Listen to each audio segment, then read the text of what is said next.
Disclaimer. The information and education material contained herein is meant to promote the general understanding and dialogue of GAN's processing. Such information is not meant or intended to serve as a substitute for a healthcare professional's clinical training, experience, or judgment. For patients and individuals, such information is not to be a substitute for professional medical, therapeutic, or healthcare advice or counseling. For medical issues or concerns, including decisions about medications and other treatments, readers, viewers, listeners should always consult their physician or, in serious cases, seek immediate assistance from emergency personnel. Prescription information, procedures, and use of medical devices information should be undertaken only by properly trained and certified medical personnel. We specifically disclaim any warranties, express or implied, including implied warranties of merchantability or fitness for a particular purpose. Such information is provided, as is, and is believed to be accurate at the time of its publishing, but it is the viewer's job to evaluate the accuracy of any information found in this presentation. Every case presented is of their own experience, applied by themselves for themselves, and it applies to their case only. Every person experiencing health problems should seek professional medical advice and consult their course of treatment with a doctor. The processes of plasma balancing described herein are a natural process which supports the body but does not replace medical advice or therapies one is already subject to.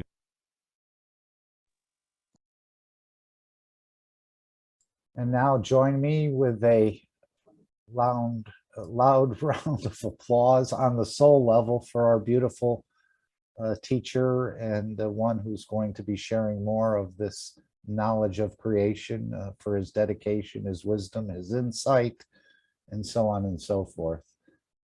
We have great appreciation for you and all the teachers in the Keshe Foundation, Alex. So please take it away as you see fit. And thank you so much, Mark. A great introduction to this meeting.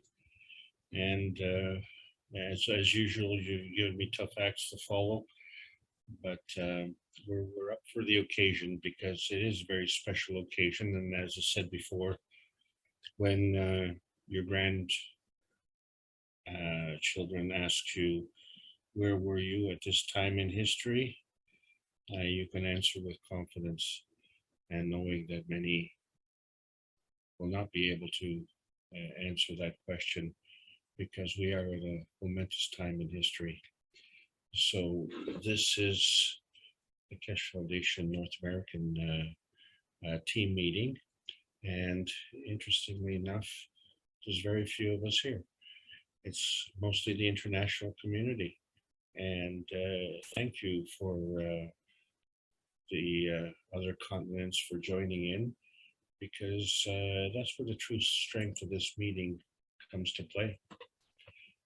And as you can see, we are building up these medallions representing the various continents and the various languages around our tiny little perfect world, as we struggle to have science and the soul of man meet for the benefit of peace and for the benefit of our advancement of our species.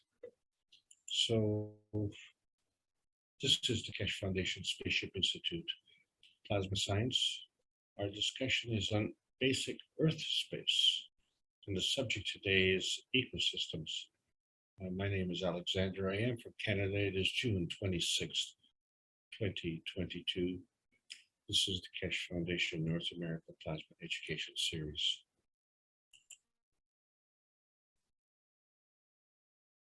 We have set up these classes.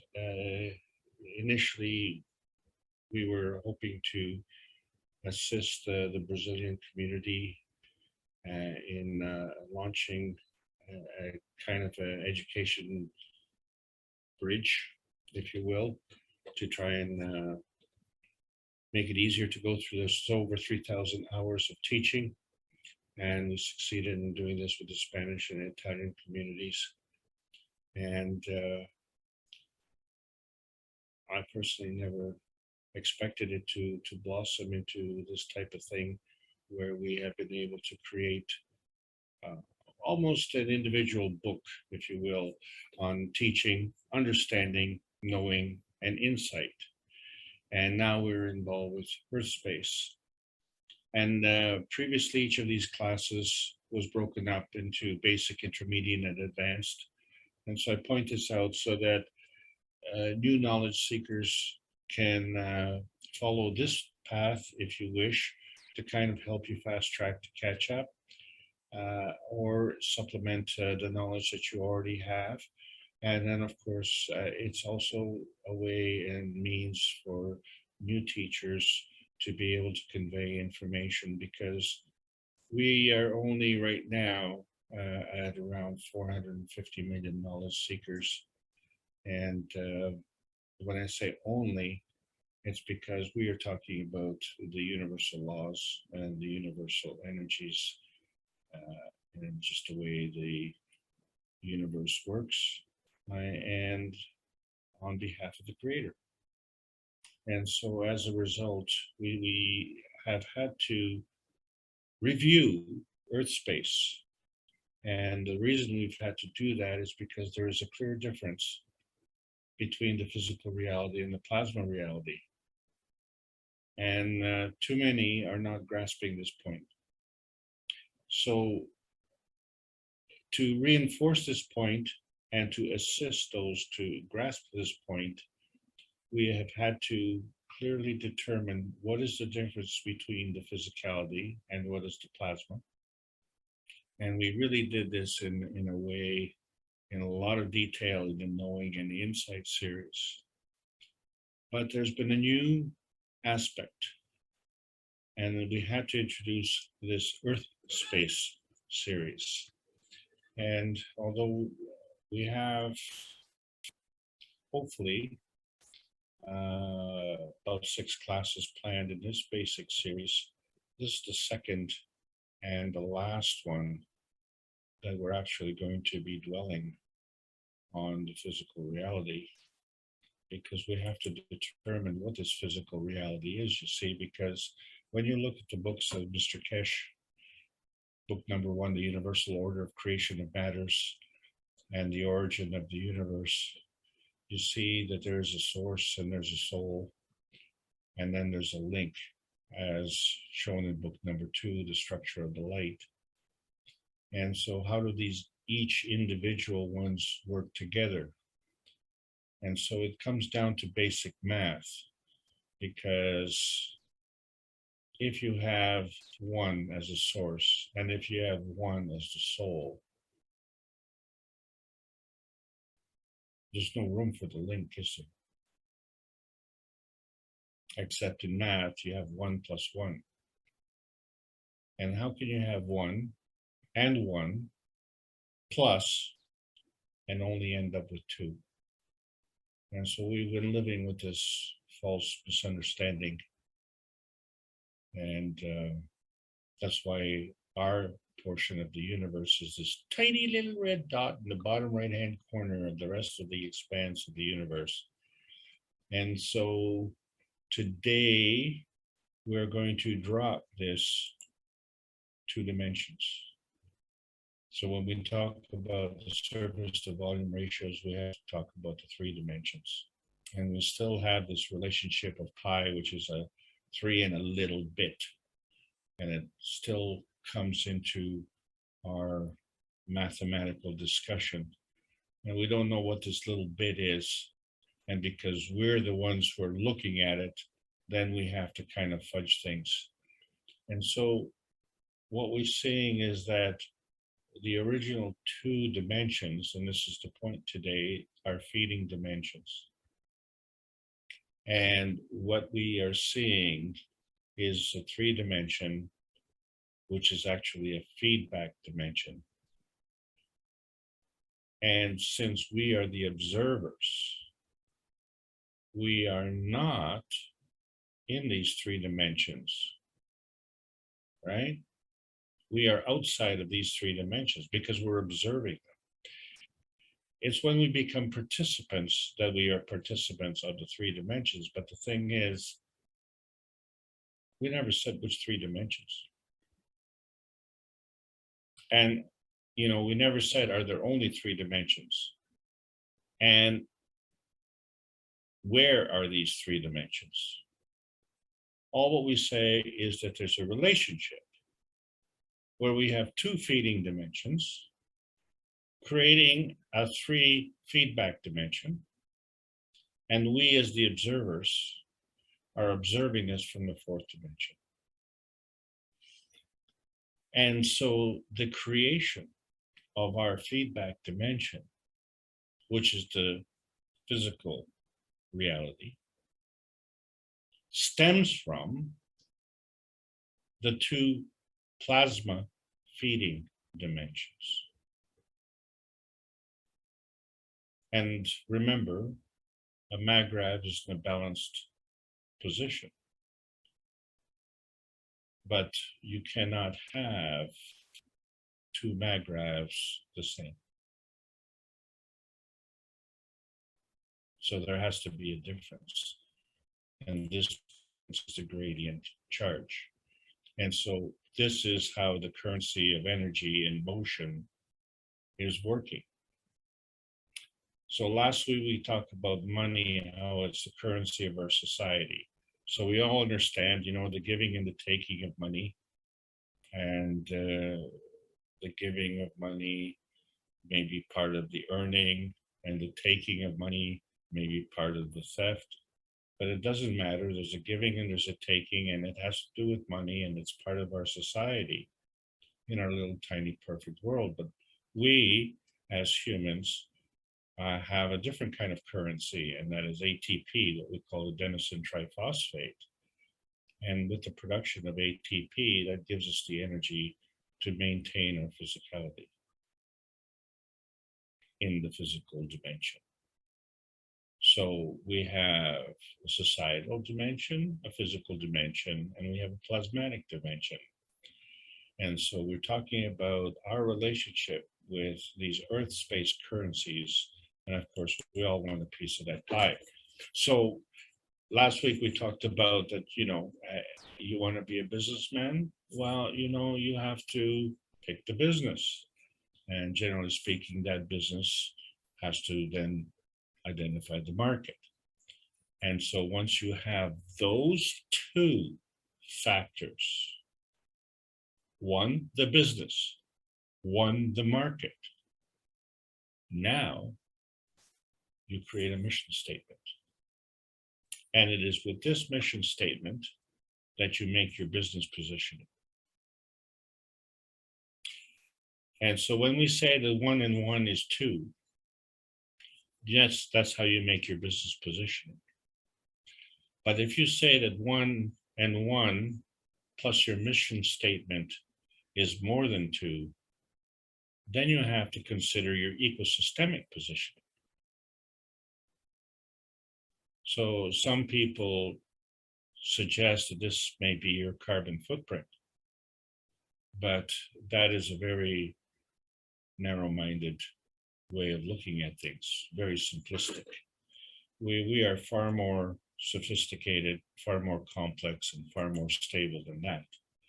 So we're at the point where we understand that 2 forces come together, and if there's a conflict, it could be a flash, or it could be just a glow, or maybe it's just a glitter.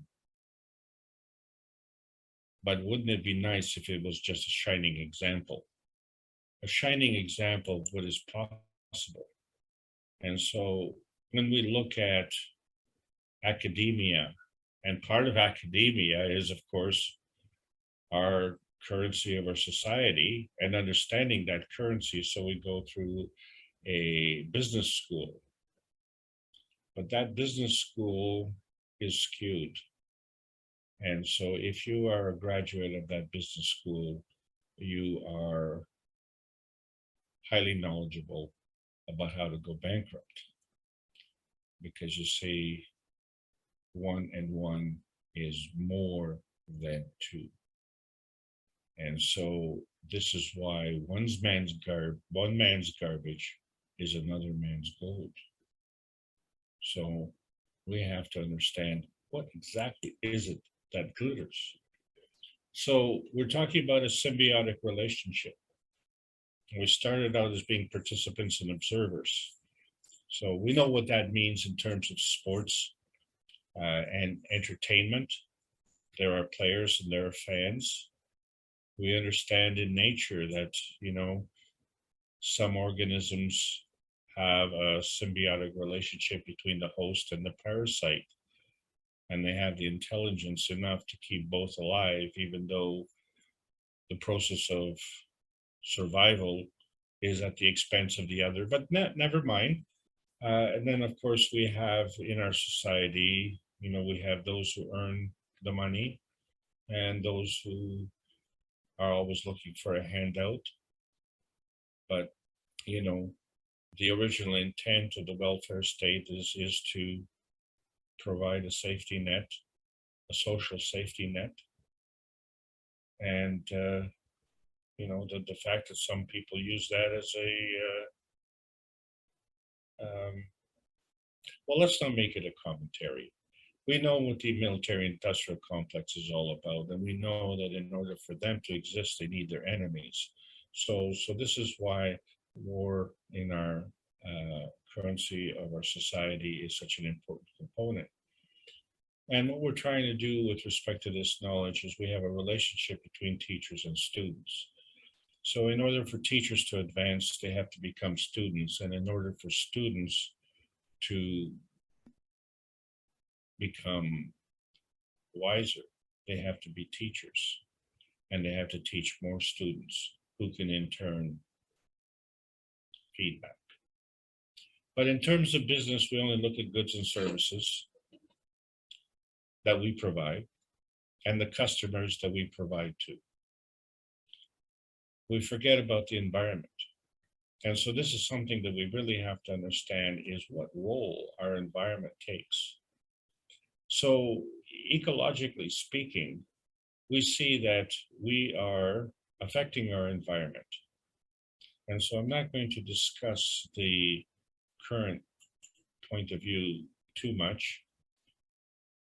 But what I do want to do is to emphasize the relationship between the product, and the market. And so you are part of this process. And you can pick any position that you want to be in here, which is kind of ironic. So most of us would like to be the boss, but most of us are probably just part of the market. But the shocking part is when many of us, too many of us, are actually the product. And so this is where you come into exploitation and being the provider of the loosh for others. And that becomes a profit. So you become actually part of the profit, but you don't share the profit. And so when we look at a basic business model, so we have two sides. We have to manufacture a product. We have to organize the selling of the product. And so we have a group of us who are actually employees to facilitate that. Then, of course, we have to feed the manufacturing, which we call the supply side. And then we have to feed the sales, which we call the purchasing side, right? Because we have to purchase the supplies before we can sell the manufactured goods. And then, of course, we need an accounting of that to maintain the currency of our society properly. And so that all becomes part of our administration. So all of this, the administration, the accounting, the employees, and the profit, that's us, right? That's what we do. But when you look at the environmental damage that is created, what we tend to ignore is the garbage that is produced.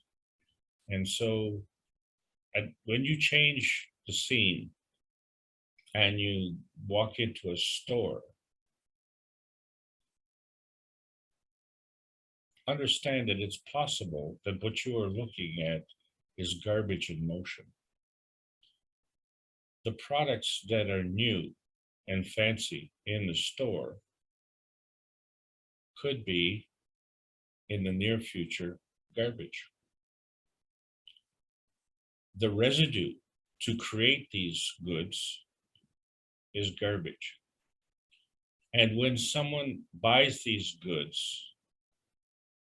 the packaging could be garbage.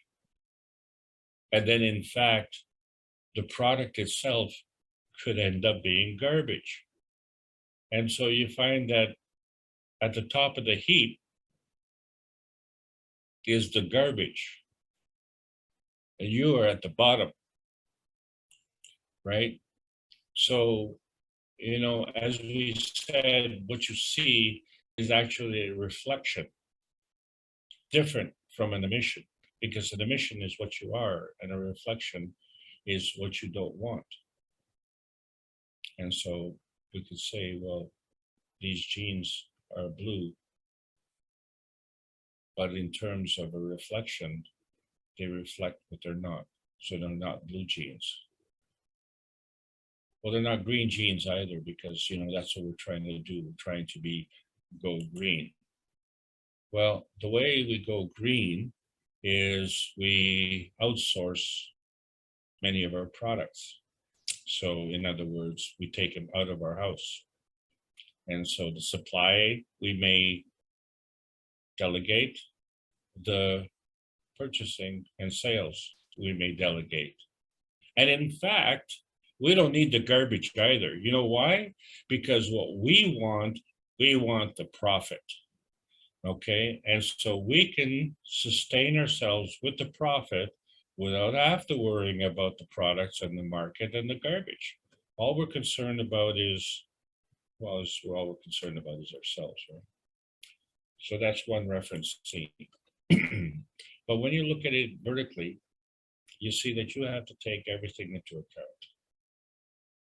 And so you see that there's a corresponding relationship between the product on the one side and the market, the one on the other side.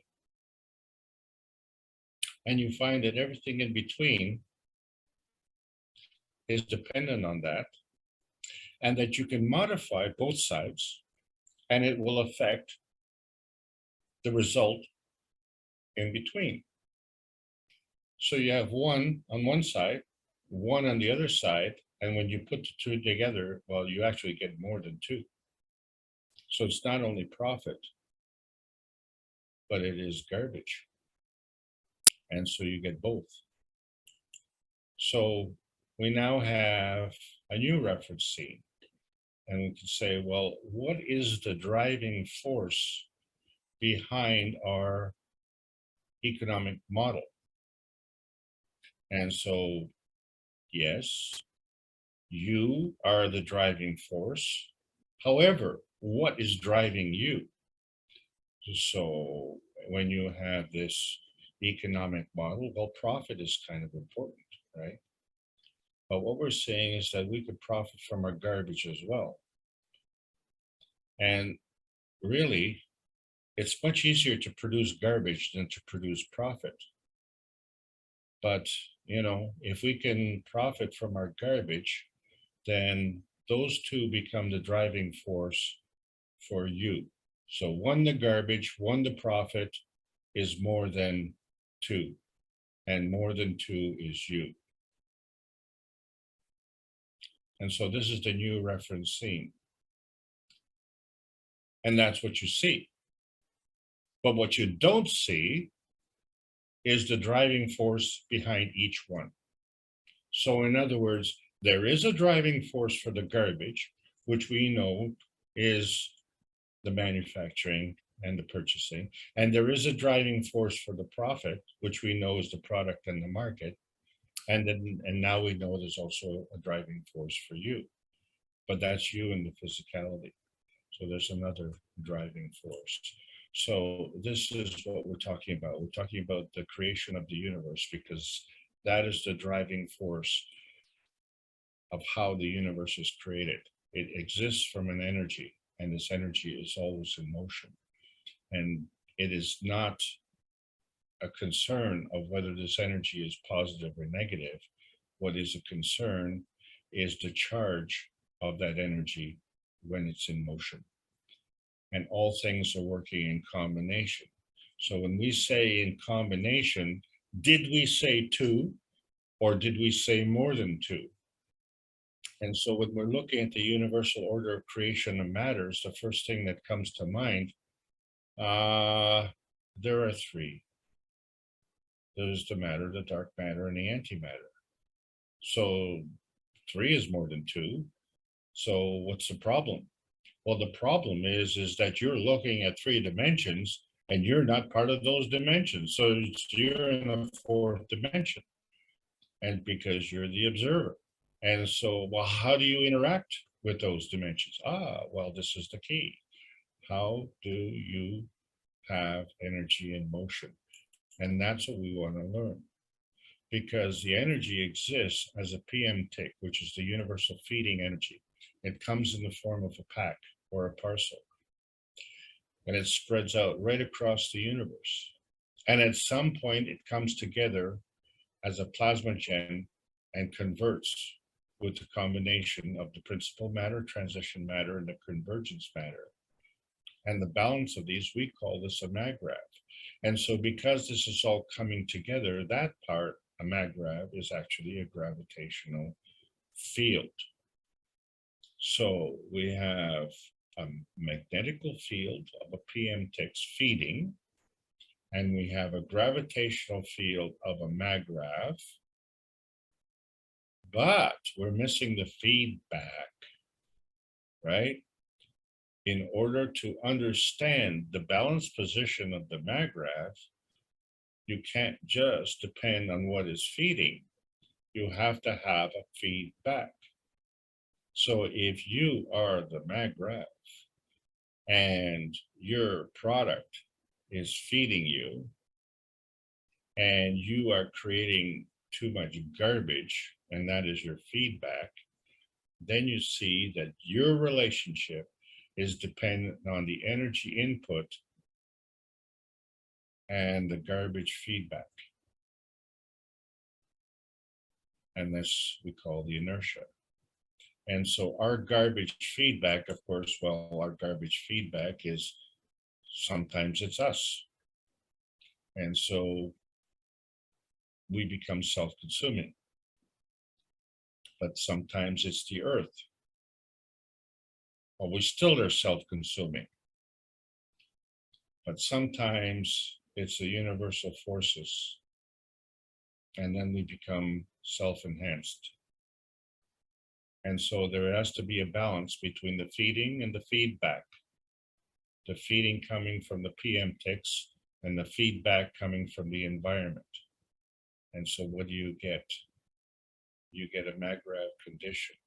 You get a balance point from which you can create a feeding residue and a feedback residue.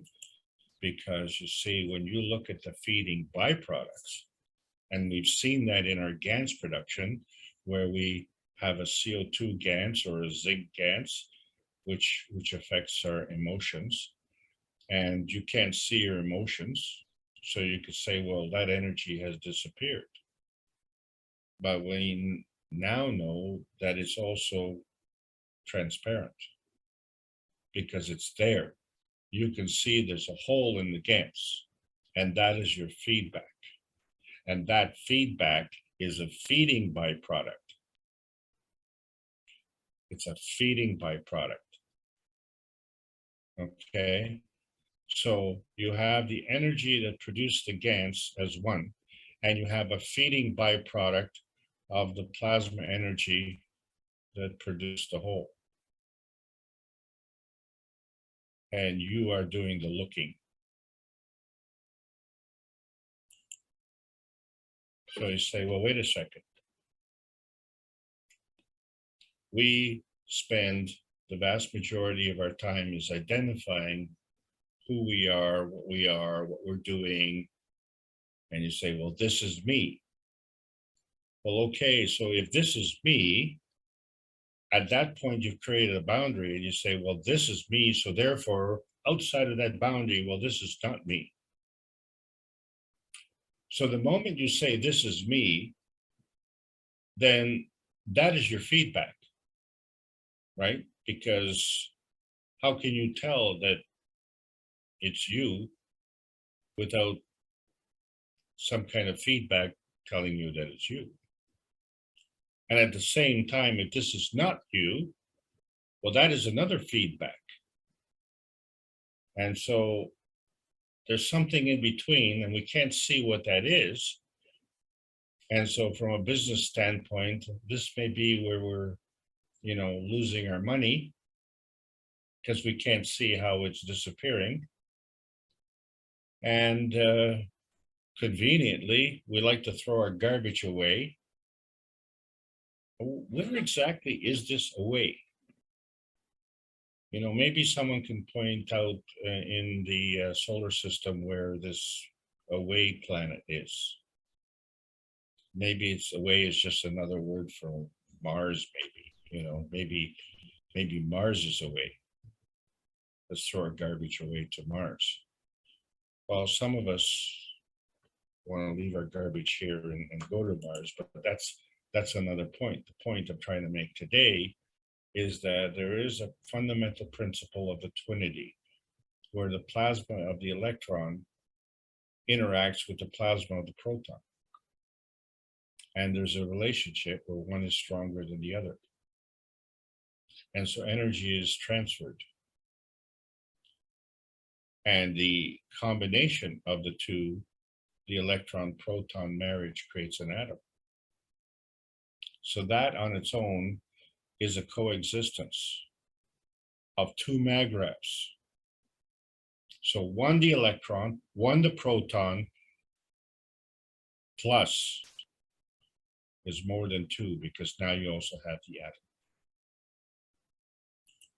And so when we look at the ranges on Earth, as what we're going to do as we discuss Earth space, we find that we can transition these various ranges where we have some physicality and we have some plasma reality, and we can transcend all of these dimensions. And so that's what we're going to continue discussing. But right now, what we're discussing really is our societal currency, which is money, and our Earth space currency, which is the ecosystem of the Earth. And so this is what we mean when we look at the periodic table of elements. We can see that carbon, nitrogen, oxygen, and hydrogen are part of the amino acid structure of this planet. And we see that the sodium, magnesium, potassium, and calcium are part of the salt medium of our existence. And we see that the iron, copper, and the zinc are products of our physical reality. Well, interestingly enough, we see that silicone is a product of our earthbound reality. And what's interesting, that both carbon and silicone are in the same grouping. But we say that carbon is organic and silicone is inorganic. So there has to be some kind of relationship there, because we are in this environment. And we have our own environment. That's two environments. So somehow there's this point of existence to which we transmutate. And it's the crossover point between this verification and validation point, what we call no man's land, is the balanced magraph, because at that particular point, it is not visible. And what is it that's not visible? What is not visible, of course, is the crossover point between the plasmatic reality and the physical reality. And so this crossover point and not being able to see it has put a limitation on our souls.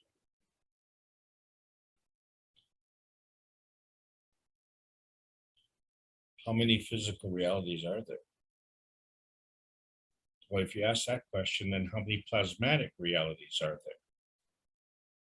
And so when you look at book number 1 and you see the one Magrav condition based on 3 dimensions, well, in each of those is one plasmatic reality. So we know that in the basic creation, there are 3 plasmatic realities.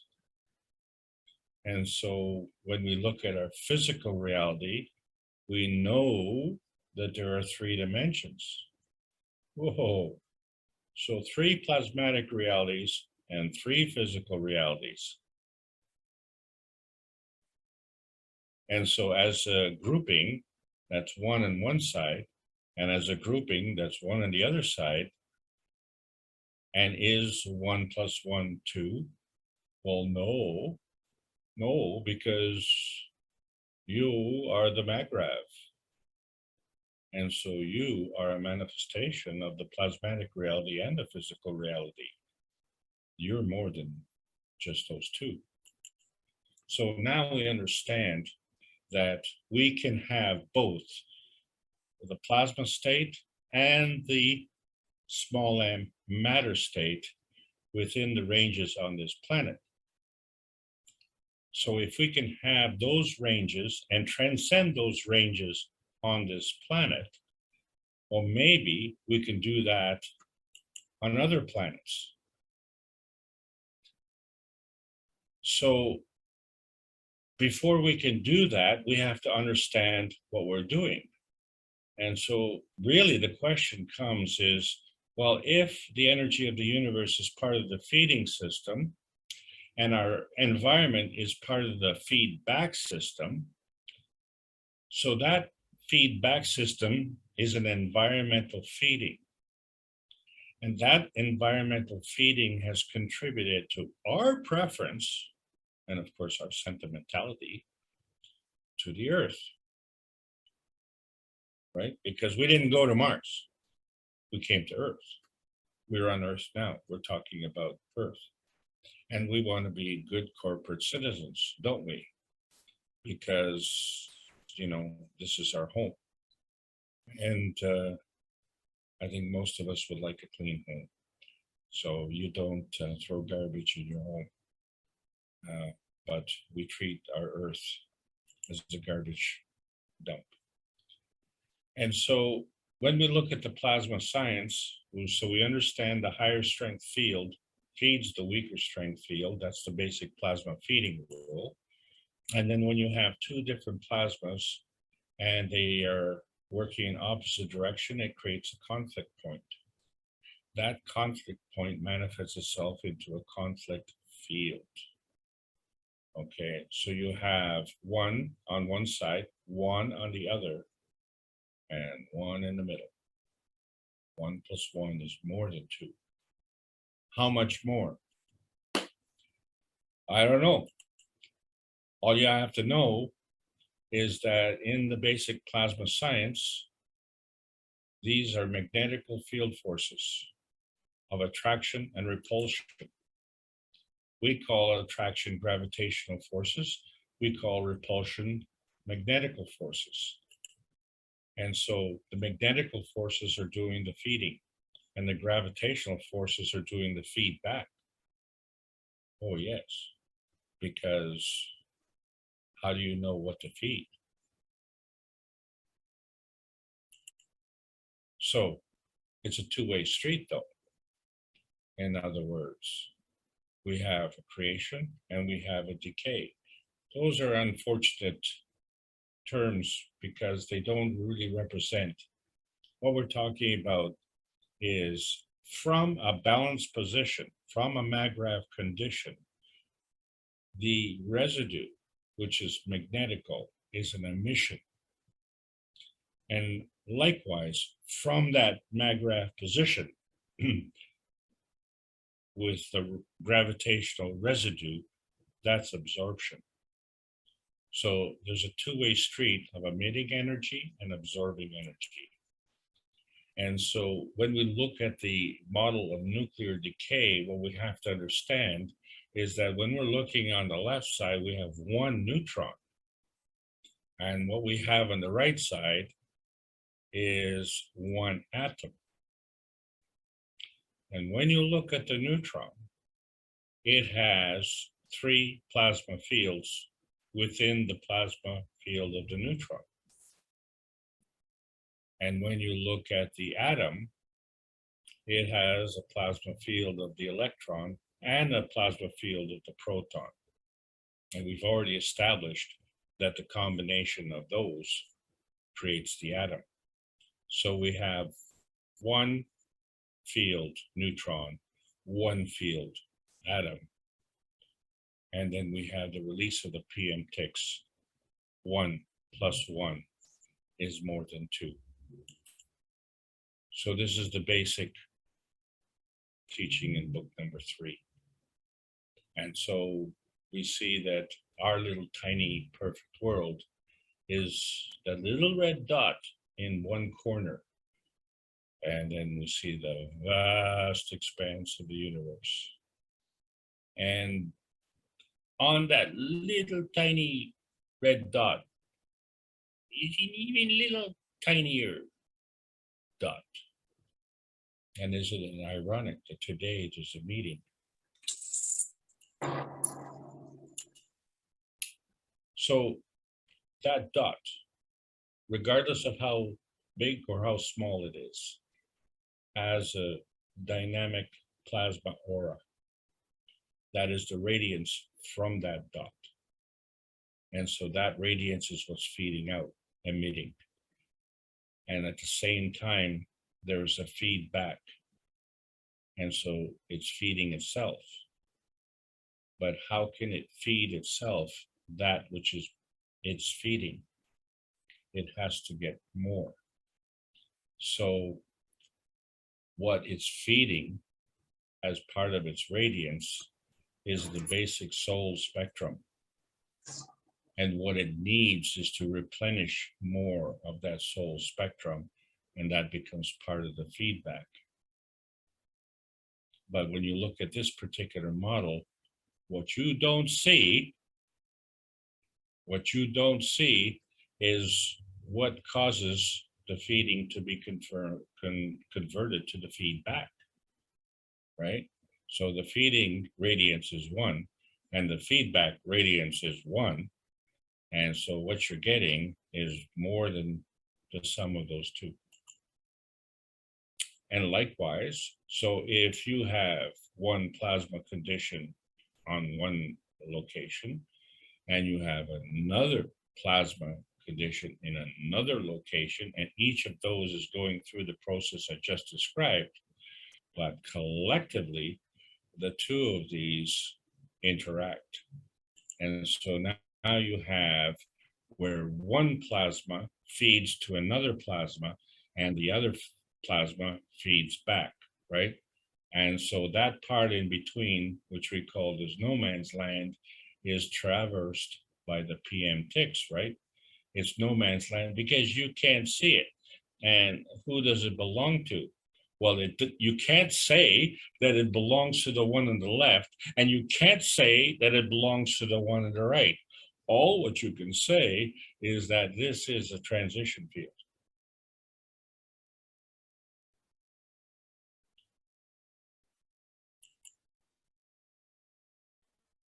So therefore,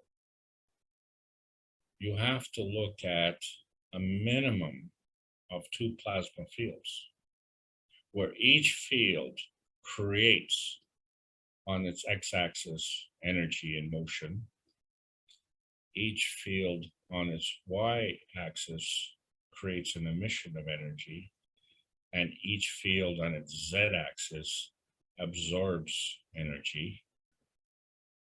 And this is all done at light speed.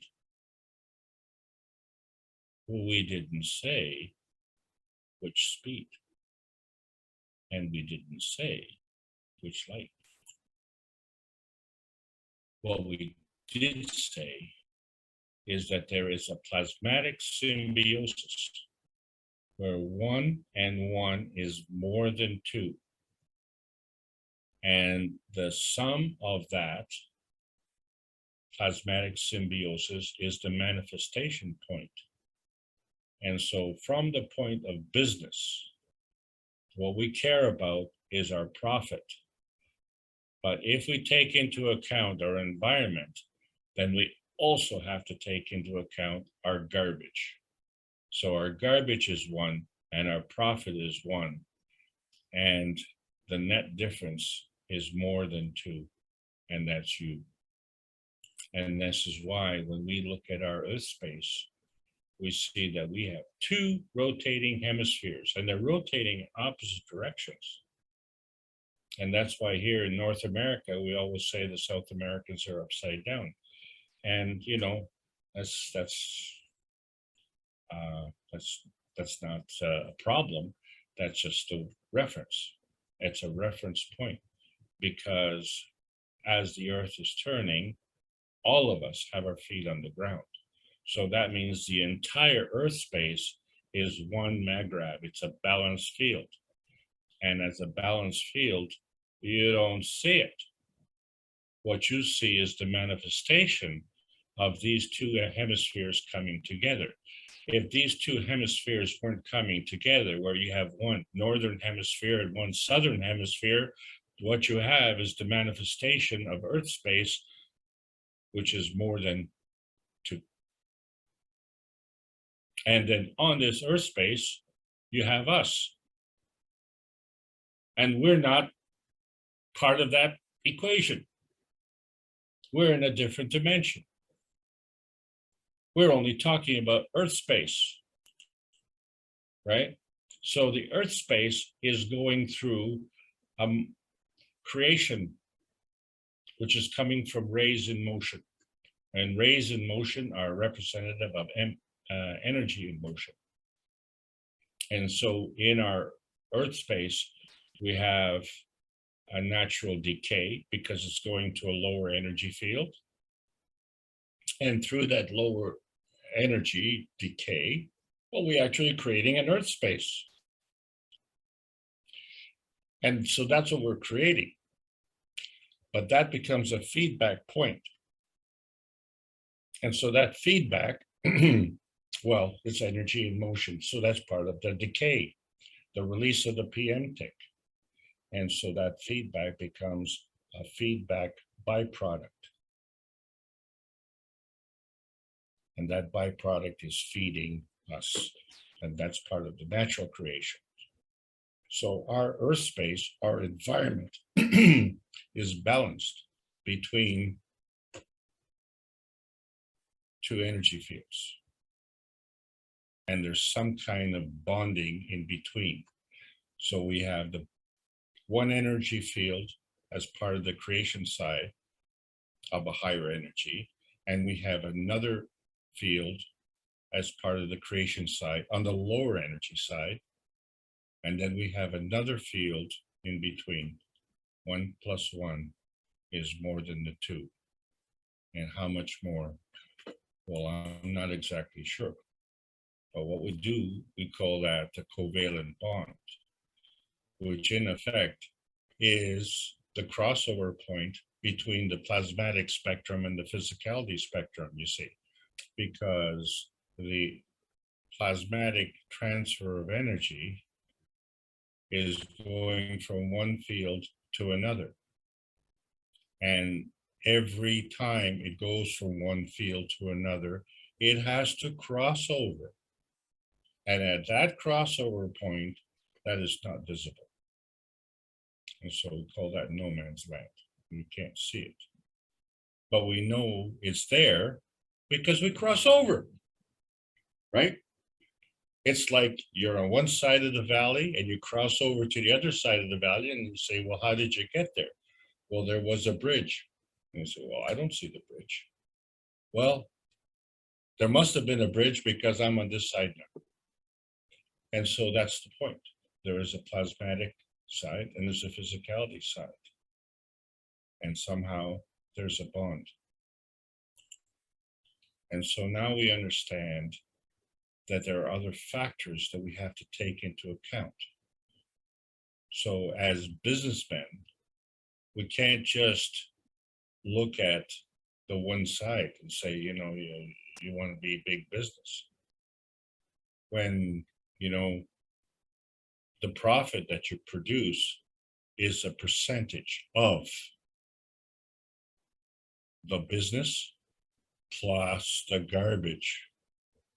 So in fact, the percentage of the big business that you produce is even a smaller percentage of the big business plus the big garbage that you produce, right?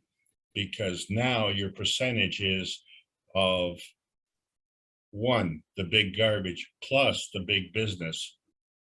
It's more than two. And your percentage is still the same? No, it's less. You have to take both into account. So this is the non-visible bond that we have and what we call the ecosystemic understanding of how life works. And so a dramatic description of how life works was manifest in the presentation of the cups of life from the Keshe Foundation. We created of the business of a cup of life, not a cup of pandemic, a cup of life. And we still need to do this. And we have another potential pandemic on the horizon. So we need to elevate our game, shall we say, and understand that within each cup, there's a plasma field, because we know it. We created a magnetical field and a gravitational field in one cup, and then we created a second cup, and it had the same thing, a magnetical field and a gravitational field, but one was emotional and one was physical. And in each cup, we created GANs. And in particularly in the emotional cup, we created a CO2 GANs and a zinc GANs. We also created a copper GANs and a calcium carbonate GANs. Oh yes, which is a combination of calcium and carbon. And we also created amino acid, which is a combination of calcium, oxygen, hydrogen, and nitrogen. And then we create water, which is a combination of hydrogen and oxygen. So I think we're starting to understand what is going on, but 1 + 1 is more than 2. Well, what is it that is more? Well, that more is what's not visible. And so in each cup, we had a cup of the soul. But when we put all the cups together, then collectively, the cup of the soul, the cup of the emotion, and the cup of physicality also had a soul. But that was only half the picture, because we had to take into account the other half, right? We see one half, that's one, and the other half is our earth cup, right? And then there's an interaction. So 1, the cup of the soul, 1, the cup of the earth, and then we have the cup of inertia. 1 and 1 is more than 2. And how much more? Well, in this case, it's 5. So we understand that there's a physical feedback plasma spectrum, and there's a plasmatic feeding spectrum. And so we're trying to figure out which is the dominant state. That doesn't really matter. It matters that there's a common denominator, right? What you give your time and attention to, what you're feeding and what you're feeding back. And so we see that we have what we call a spice of life, right? Because we're all unique. And this is the beauty of the dilution of composite plasma charges. So the composite aspect of the plasma charges is an inherent feeding feedback system. And then that feeding feedback system is 1, feeding to our environment, which is one. And then it's represented by our indomitable spirit, which is more than two.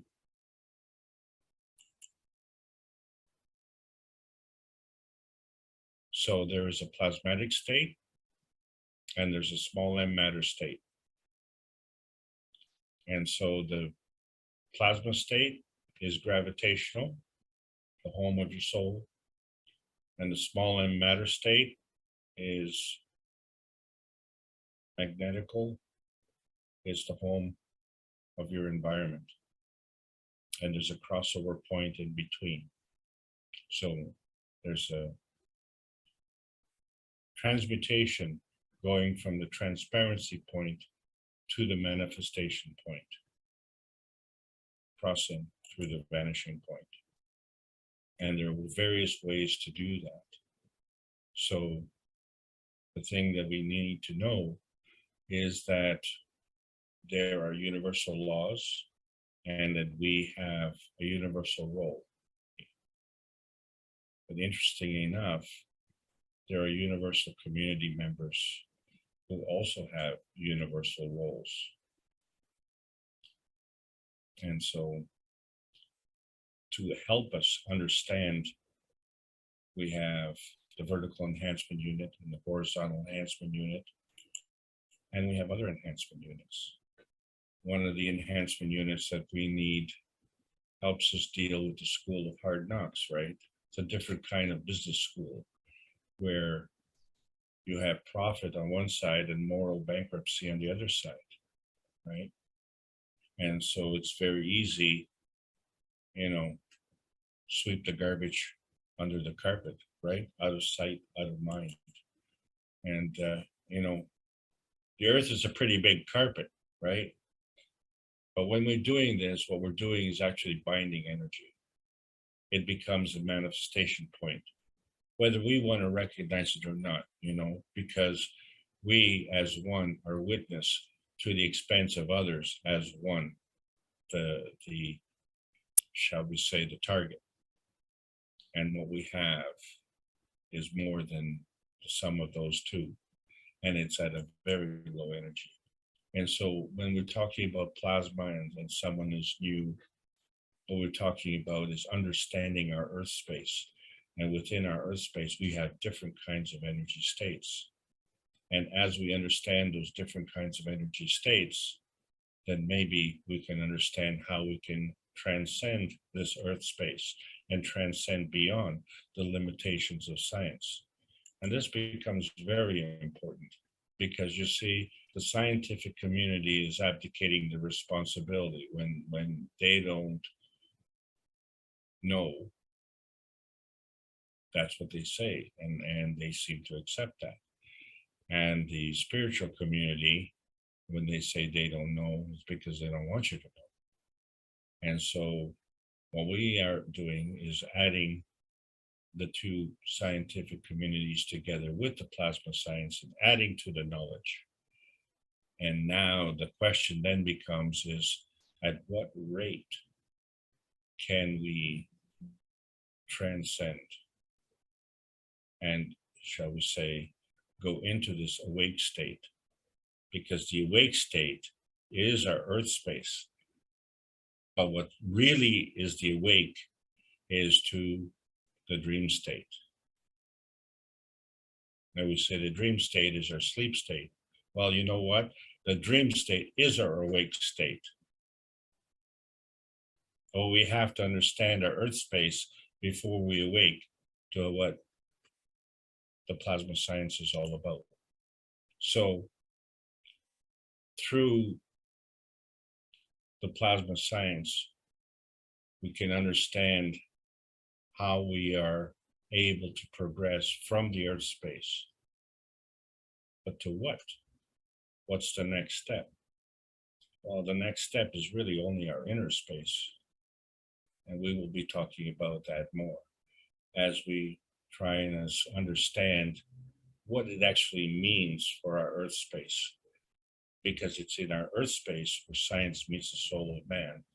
And we have to do that to establish peace, because that is the connection to the rest of the universe.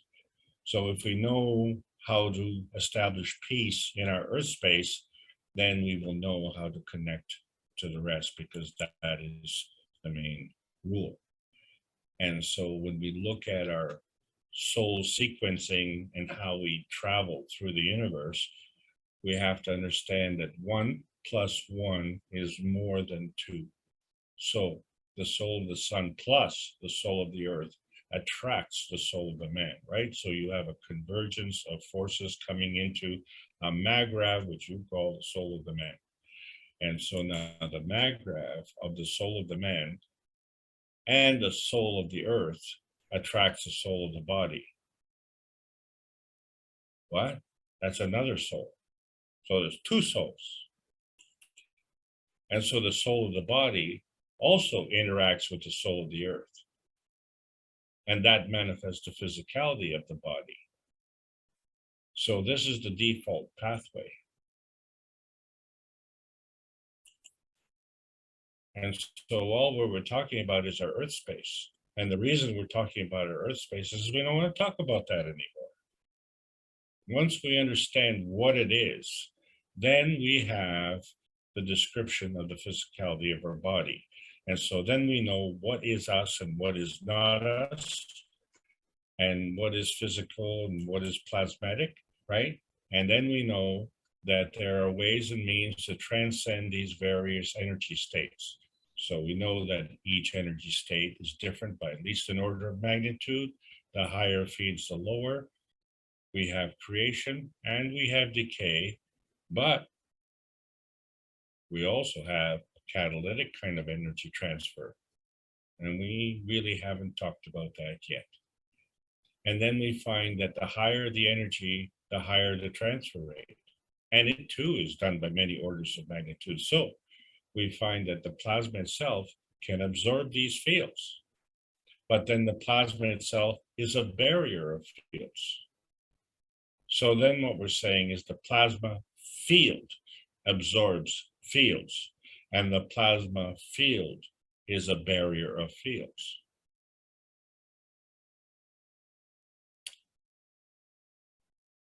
And the susceptibility is bound to the ethos of the universe. The ethos of the universe is beyond our understanding of the limitations of the speed of light. Because what we're talking about is Earthlight. Earthlight in our Earth space. The universe doesn't operate that way. The universe has a different set of ethics. And its energy equation involves morality, compassion, and courage. And so that is the essence of creation. And it is beyond the speed of light. So when we talk about the manifestation, and we look at, our stacker units and our universal units, and we see that it's 2 fields come together to form another. We didn't say which 2 fields. And we didn't say if it was more than 2 fields. So we can say that the minimum 2 fields come together to form another. 1 + 1 is more than 2. And we didn't say if it's only more than 2 or how much more than 2. Whatever it is a manifestation. And this manifestation comes from the plasma feeding. So that feeding can be tangible or non-tangible, visible or non-visible. That's why we could say it's either plasmatic or physical.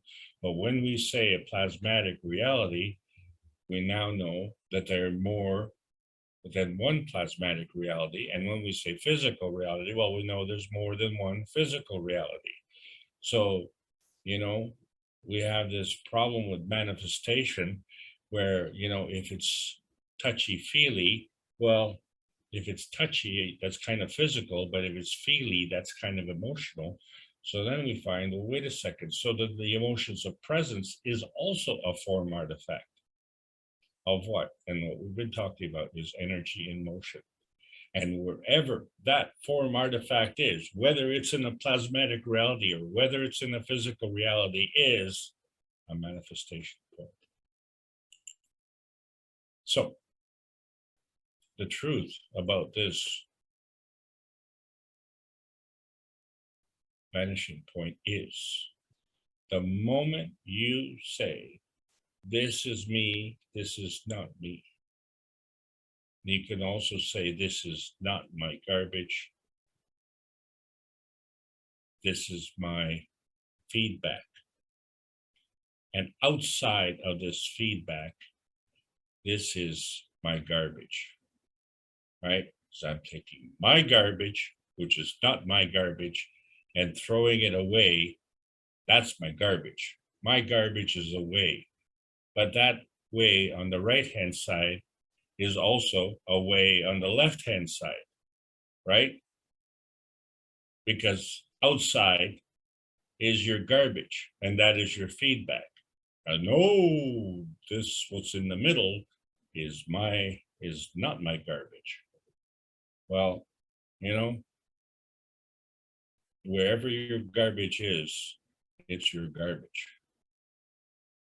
And that is the truth. So this is the basis of the vision enhancement system, where we're trying to eliminate the emotional garbage that we've accumulated through our self-serving actions. And because the soul never lies to us, then we find that we become victims of a deception. And so what the vision feedback system does is it enhances our pathway to our default position, which is our point of refuge, our safety point manifestation. And this is why we could travel through the universe very safely, because the universe is a benevolent place. And the reason for it is because the universe understands what is me and what is not me, right?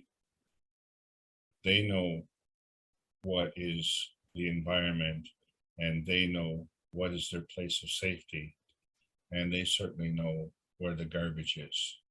So this is what our problem is. We need to know that what we are doing and what we are not intending.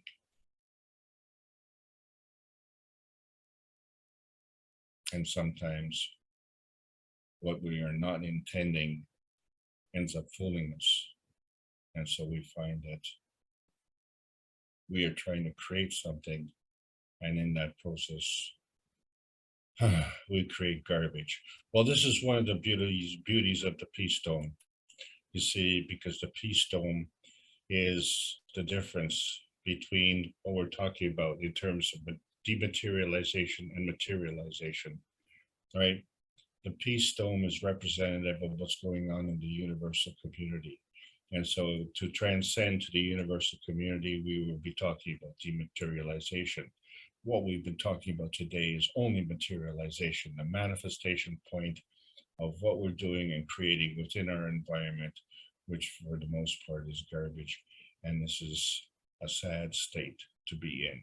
So what we need to do is to understand that our actions within our environment, our actions being one and our environment being one, is more than two.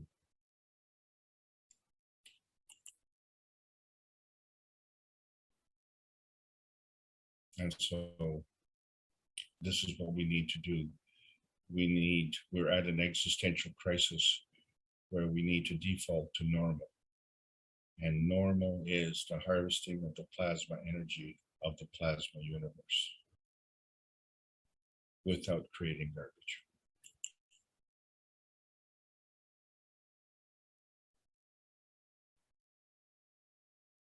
You may have never heard of the Ecosistemas Declaration, but the former president of Norway, Gro Harlem Brundtland, invited the G7 in 1988 to Norway.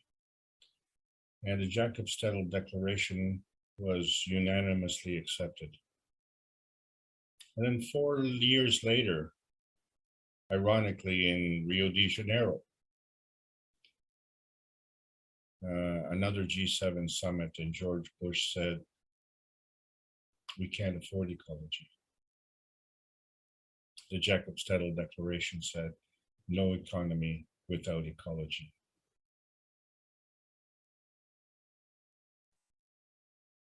One plus one is more than two.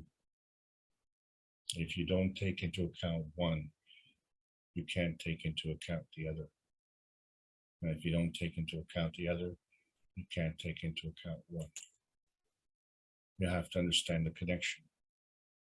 There's a feeding, there's a feedback system, and there's a connection to the universal energy of the universe. And so in our basic little tiny world, we create a little peace dome. We call the refugium dome, where our wishes and our aspirations come together in the name of peace. And so this helps us go through an emotional transformation. And isn't it ironic that the G7 is meeting today? So this is a reminder that, you know, we all want to be independent, but, you know, our universe is interdependent. And how can you be dependent on undependables, right? Because that's the rule of the feeding radiance and the feedback radiance. This is the greater oneness for the common good. So the dynamic residue, which is us, which is our independence, and the interdependence of the feeding, which is also a residue, and the emotional feedback transformation, which is another residue, creating one nation, one planet, one universe. We are one tiny little red dot in this universe. And we are nowhere near to the rest of the universe until we understand the magnetical dynamic plasma rules. We're just at the point of understanding our Earth space. And did we have to understand Earth space? Yes, we did. Because we have to understand what the difference is and not be confused. You want to say, well, this is what you are. Well, this is what you are in this environment. So this environment is now what you are. A part of. You are a part of this environment. You are not the environment. You are part of that. What is the other part? So the other part plus this part is you. 1 and 1 is more than 2. So the Keshe Foundation Spaceship Institute presenting plasma science, calling all Earth space residents. This World Peace Treaty is our ticket to the universal community. Sign it. Sign it with a pen, sign it with your heart, sign it with your soul. And don't forget, when you're traveling through the universe, take your garbage with you, please. We are going through an earthbound physical and emotional transformation. And so we're learning how to do transmutation from a transparency point to a manifestation point. We didn't say where these points are, and we didn't say if they're plasmatic or the physical. What we're saying is that there is a universal community and there is a universal refugium. And this Earth space is part of that. So we are in the point of relearning what Earth space is all about, because we're talking about the universal language of freedom. And so the plasma science needs to be delivered in exchange for peace on Earth before we are allowed to enter the outer space age. I hope you enjoyed this trip. Thank you so much. That's the end of this class. You're quitting so soon. Thank you for a beautiful journey again through the plasma science and knowledge, and teaching us, I guess, not to litter or leave our garbage, as Mr. Kesh said in one of the teachings, as when you go to the park. Very provocative and many points to contemplate and think about, I suppose. And hopefully we all have a question or two for Alex. This is a roundtable discussion and everyone is equal here. So please feel free to bring up a question or a thought, or maybe even something that wasn't on the topic he covered, as long as it's in relation in some way to the plasma science. But and I have something on colors again. I'd like to go back to those blue jeans. But before we go there, let's give Alex a chance to warm his tea or his coffee, or take care of something else perhaps for a minute or two, just to recoup. And at this part, normally I would ask if anyone's here for the first time, if they'd like to say their name and where they're from or how they found this meeting. We can give you a chance to do that right now. We always like to hear from new people and how they found us, or maybe you were brought in by your soul in some way or shape or form, invited by another knowledge seeker. So this is the time for that, if you're willing to open your mic.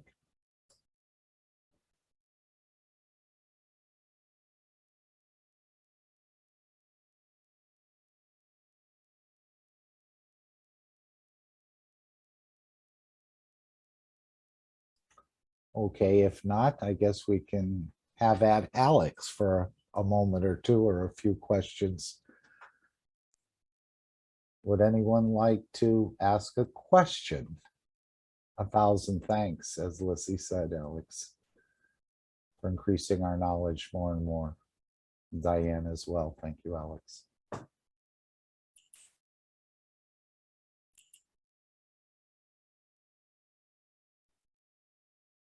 Well, if we go back to the blue gene for a moment, and you're saying the color it gives off is the color it doesn't want to hold on to. Right. And I thought when we were in space that the universal community sort of reads us by our color, or maybe that emotion. So if we give off a certain color in space, and that's what we don't want to hold on to. So if I want to, let's say I see something that looks like an apple, and I say, I'd like to perhaps see what that apple tastes like. So that would be something I don't want to hold on to, right? That would be something I'm giving off. Or am I holding on to it, but yet at the same time, they're reading it as this entity wants to do some harm here? No, what you're doing is you're That's one part of the question. Oh. But go ahead, take that part first, and then we'll go to part two. Oh, so I don't even have the whole question? I only get half the question? Yeah. Part of it? Okay. Half of the right. enchilada. Half of the enchilada. So just the ancho.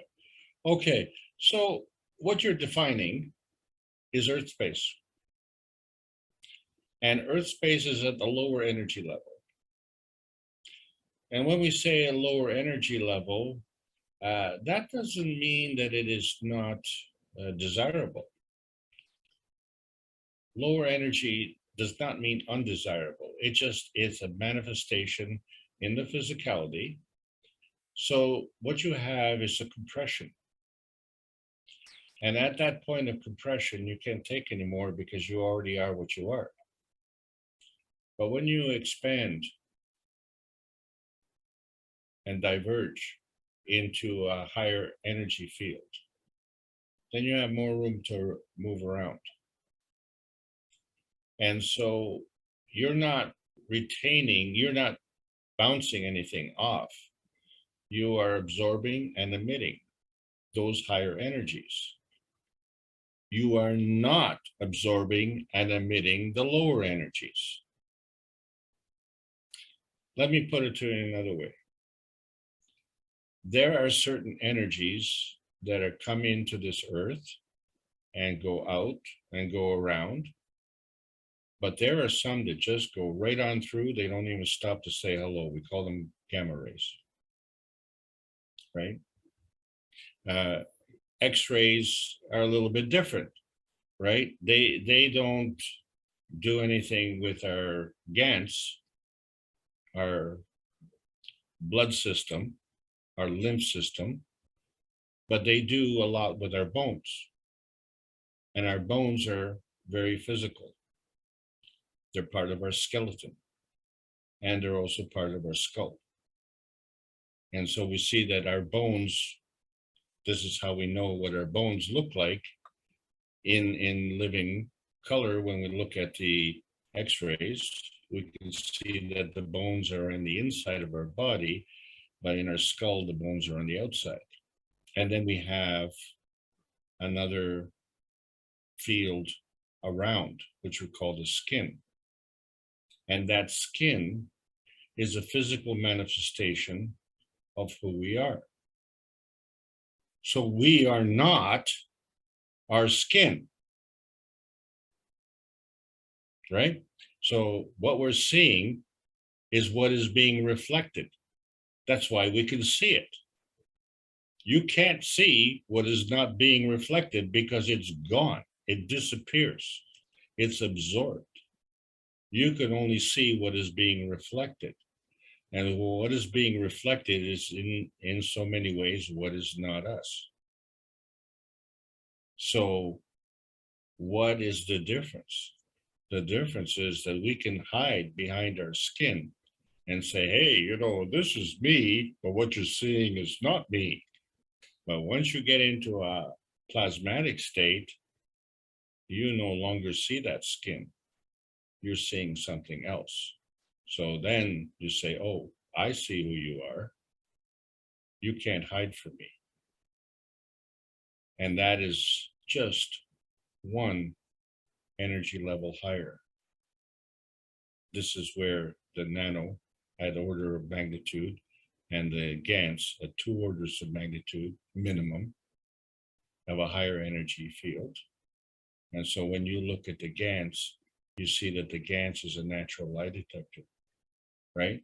Because you don't see what the GANs is, like the CO2 GANs, it's white, it's not black. Carbon is black, right? The zinc GANs, the zinc is kind of silvery. The zinc GANs is white, right? The copper GANs, it's a greenish tinge. Copper is, you know, copper colored. So, you know, and gold is gold color. So you see that the GANs of the element is different from the element. And so the element is the lowest energy field. And every time you look at the higher energy field, the GANs, it is not singular. It is two. Carbon and oxygen will create the GANs of CO2. So we can be sure that the genes are not blue, Right. but can we determine what color they are? Who cares? Remember when Mr. Kesh said the GANs turned black when people came in his area where they plan to do harm? So that black would be the color the GANs is it doesn't want to hold on to. Right, it absorbs. But Black is no color. There's no emission. There's no color. White or it is absorbs all colors. It doesn't let anything. Isn't that why we Right. see the nano as black? because maybe a couple of diamond specks in it. Right. But for 99.99, it's not releasing. It's Right. holding on to. Right. So again, this is a little bit of a dichotomy here. No, it is a dichotomy, and this is why this I've been so fussy through this class, is to drive this nail home. The white is every color. The black is no color, right? It's But holding on to everything. right, that's why it's a superconductor. Okay, so we've had fire for how long? If if we're going back 12,477 Right, that was our years, first foray into nano coating. yeah. But did we know it was nano coating? No. Can you imagine? No, we did not. It's like we're fascinated with the invention of the wheel. The wheel is not an invention. You fall down a hill and you roll to the bottom. Guess what? You've invented the wheel. That's a no-brainer. But you see lightning strike and then fire in the forest, and what we don't understand, as much as a tragedy as that is, the forest that grows afterwards is more plentiful, more it's a wealthier forest. It has rejuvenated growth. Yes. There. Yep. Okay, well, I was at the age of 21, I was a volunteer fireman. And, I mean, at the end of the day, we were black. You just, when you're walking through a burnt out forest, you pick up a lot of residue. And, I mean, you wanted to wear dark clothing so you wouldn't be able to see the dirt. But our skin was black, our face was black. Anything you touched turned black. So imagine if I'm thinking now at the age of 21. I mean, I was grateful for doing that because I was a city boy, and a city boy going into the country to fight fires. That's a shock. So I was grateful for that experience, but imagine if I'd have known it. My God, look at the GANs, look at the nano coating. No one looked at it as nano coating. We had to do all this putting out these fires. Right, we called it charcoal, charred. Yeah, and isn't it interesting when you look at wood, how it burns, and you look at charcoal, how it burns. So we know that if we burn with charcoal, the fire will last longer, right? And then that, of course, but that is a fixed amount. You put a fixed amount of charcoal inside your cooker, and the heat will stay for quite a while. But now we're into propane barbecues, and when the propane runs out, the fire runs out. So we're consuming at a higher rate. But they say, well, it's cleaner.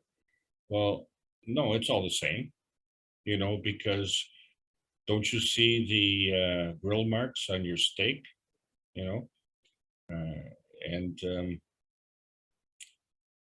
it's all like when you start to understand what we're doing with our food, why do we put it on the barbecue? We're nanocoating it. And it's the same thing we do when we put the food in our mouth. We're nanocoating it. So the enzymes in our mouth are beginning a nanocoating process. Well, why did I wish I would have learned this when I was in school. Don't you? Oh yeah, that's not the only point I wish I had learned, but man's knowledge is not there, or it's systematically. No, but just that little point, just if you would have known if you would have known, like it, you know, that the nanocoating was a superconductor. Like as soon as, because I understood this, okay, and what was a shock to me, because you understand there's over 3,000 hours of teaching. And, you know, I was forced into getting, increasing my knowledge and my capability and my skill in terms of presentation and teaching, because I got the opportunity to teach at the Spaceship Institute.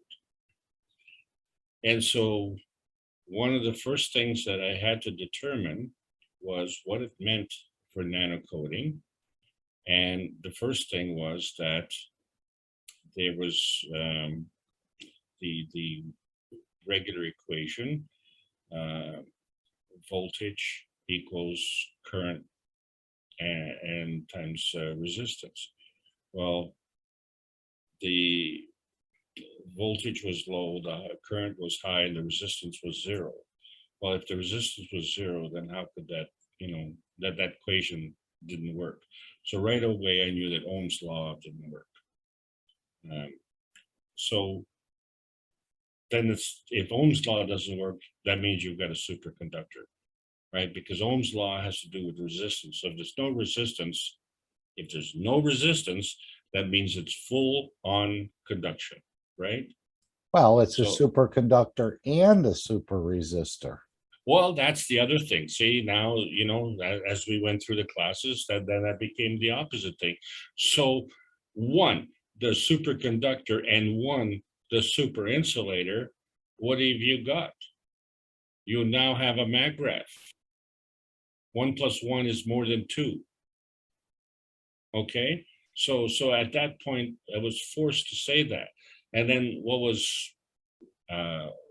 I only found out this year, I was able to look at one of the sessions, and someone had pointed out one of these sessions, and I looked at it, hadn't seen it before, and in it, in plain English, Mr. Cash says, you know, nanocoating is a superconductor. I was like, what?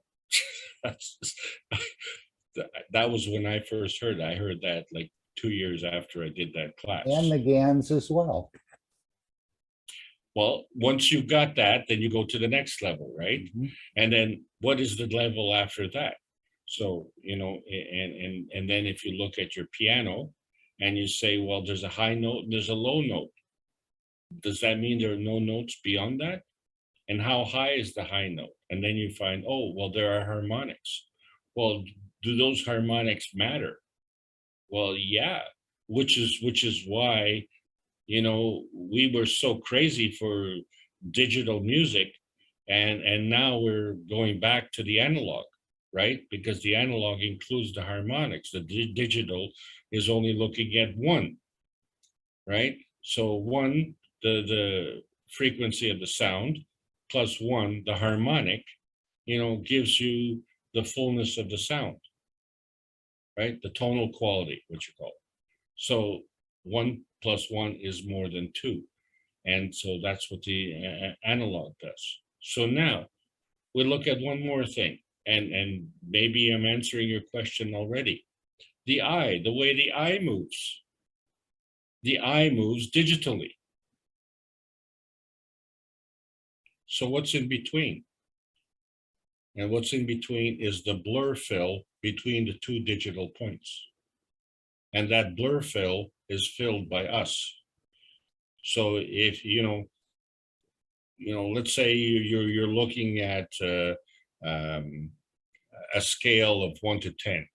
So you look at 2. Then the next number you look at 3. So you don't see what's in between 2 and 3, but there is something in between. And so what is in between is filled in by you. So 1 + 1 is more than 2. And then you go from 3 to 4. Well, that's another 1 + 1. So then you look at, well, that's a straight line. Then you go into the pH scale, which is logarithmic. So now you have 1 which is at 1, plus 1, which is 10. It's not 1, it's an order of magnitude. So 1 plus 10, well, there is no way that comes out to 2.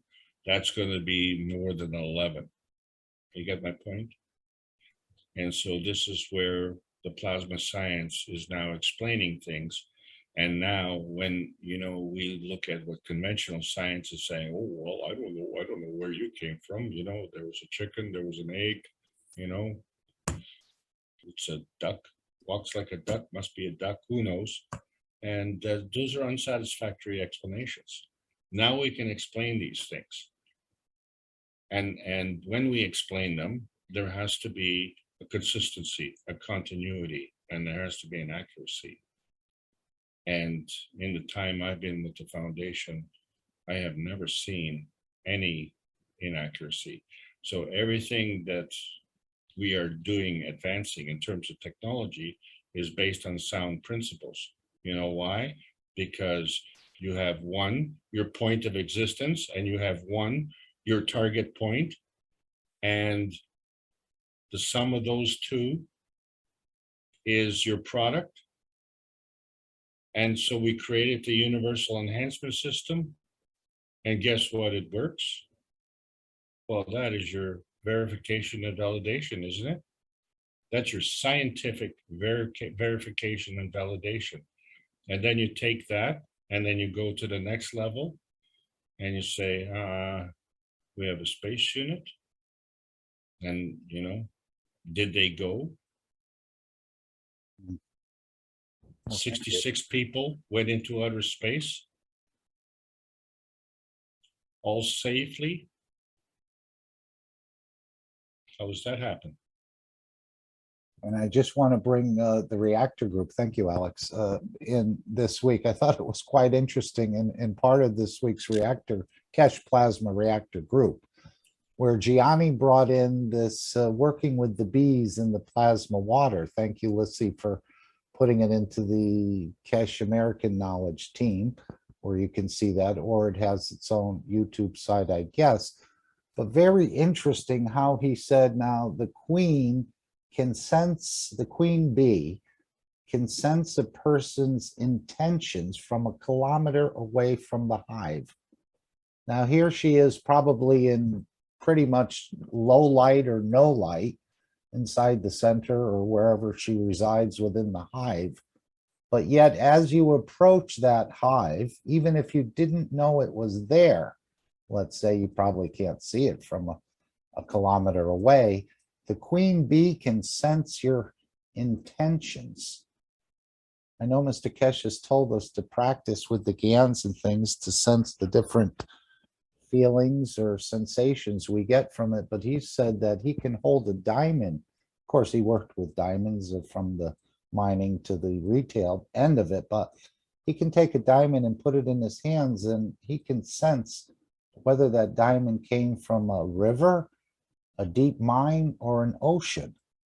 So these are the sort of sensing abilities, as I guess we get developed. Maybe these abilities, as he said, with people going through this system, would be able, all sorts of new abilities that we never knew we possessed, or maybe that are somehow transferred to us.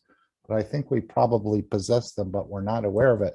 But just amazing. I don't know where Gianni came up with that figure, or if it was, scientifically, or this is just some knowledge that has been passed down. But where the queen can sense the intentions of a person approaching the hive from quite a distance away. So she is very sensitive, as Mr. Kesh said, he is as well, of sensing these intentions or emotions, even if the person didn't even see the hive.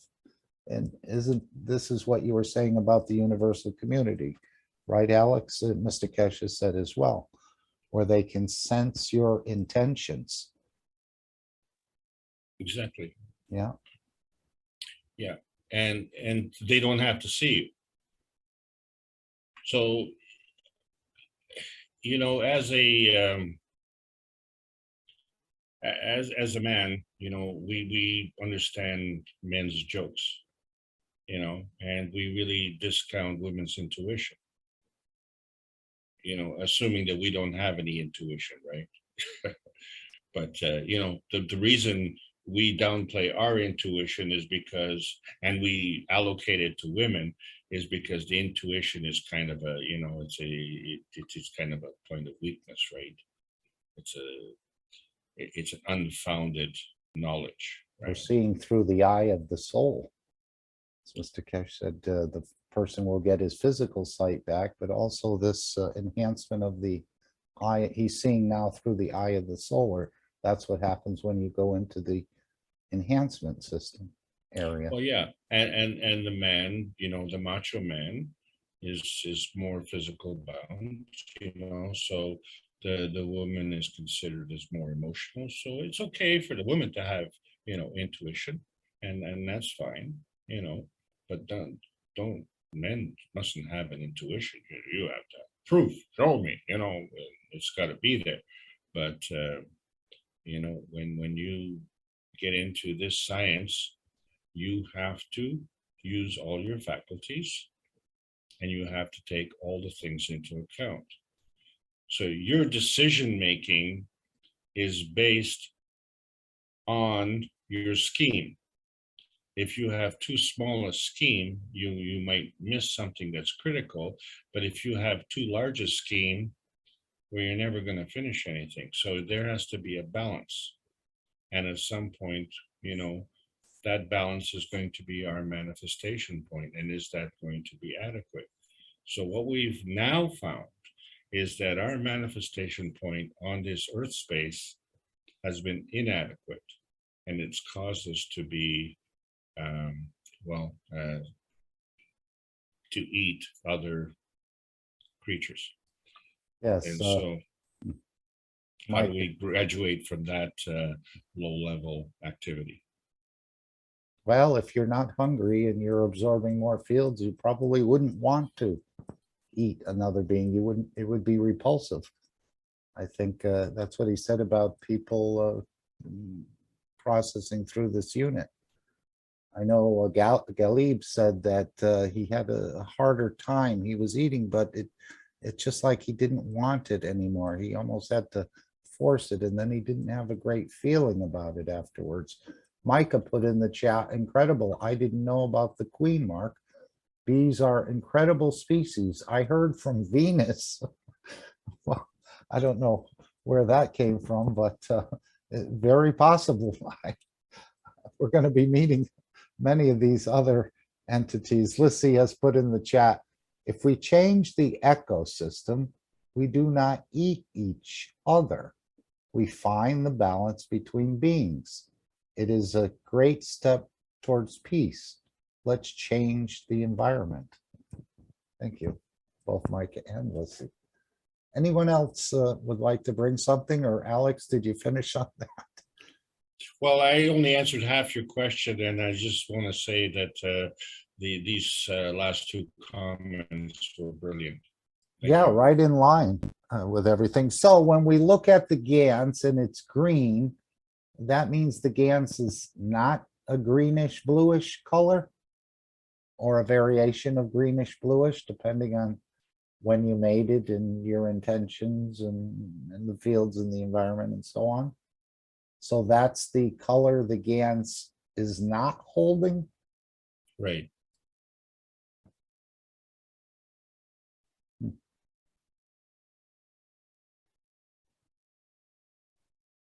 So if you know by the color that it's not holding, that it is the identifies the GANs. So you're identifying the GANs by what it's not holding, right?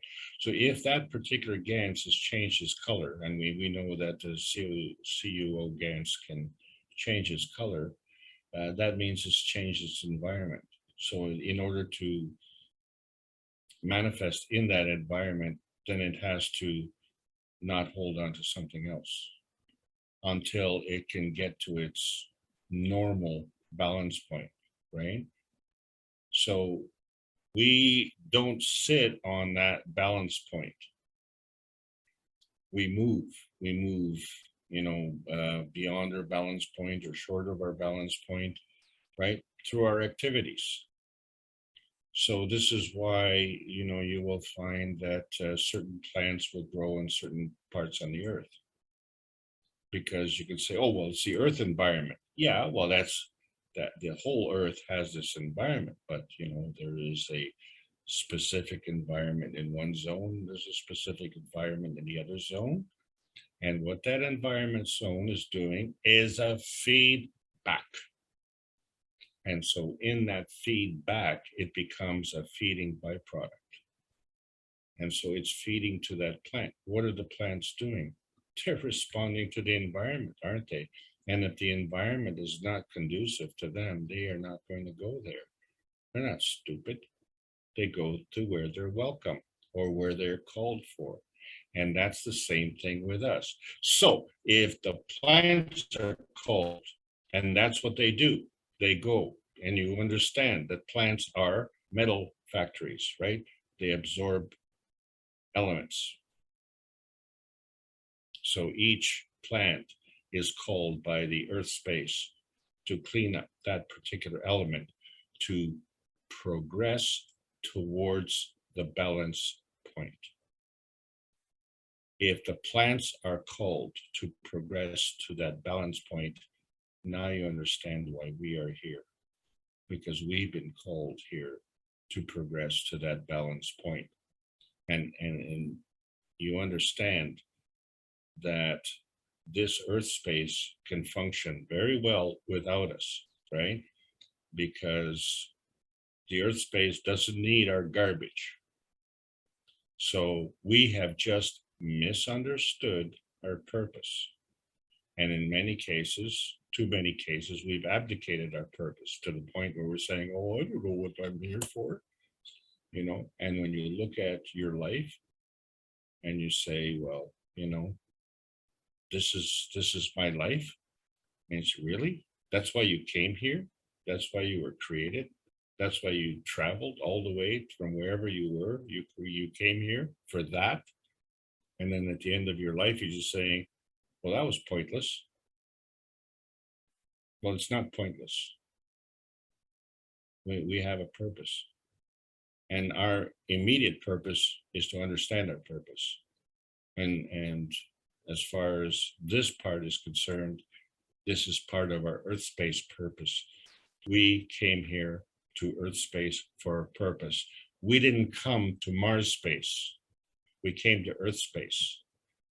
Okay, so there is a reason for that because a choice was made. We didn't go to Jupiter space or Venus space. We came to Earth space. The question we need to ask is, why did we come to Earth space? And if your answer is to create all this garbage and mayhem, you've got to be kidding. Look at the rest of the universe. Well organized, clean, benevolent, full of energy, full of vitality, and the many stars out there who are working as catalysts, non-consumers. Maybe because we were clever, we figured out how to come into this Earth space. Well, if I may, just one more point, please, and that is, we have now a situation because of all this mayhem here that a lot of us may want to leave. And so one of the things that was mentioned is that we don't have enough people to do all the work to clean up this planet. Okay, so that's one thing. The second thing, my point is, I think heaven is on earth. And I don't have any desire to leave this planet. So when I found out that leaving this planet was part of alternative 3, we came up with alternative 4, and that is to ecosystemically clean up this planet and do this in a moral fashion. So, and we will do that.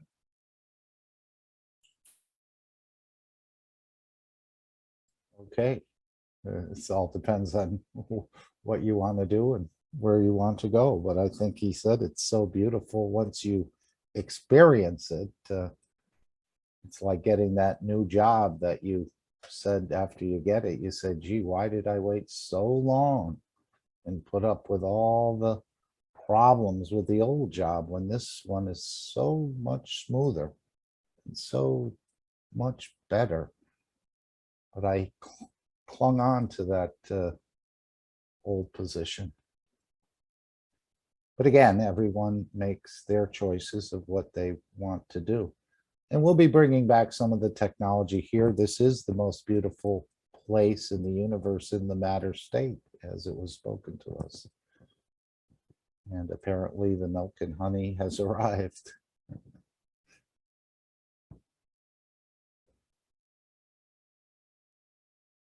Anyone else want to bring up something? All the talkative knowledge seekers that are here with us, I'm sure some sort of bell or something has gone off in you you'd like to share with the others, perhaps?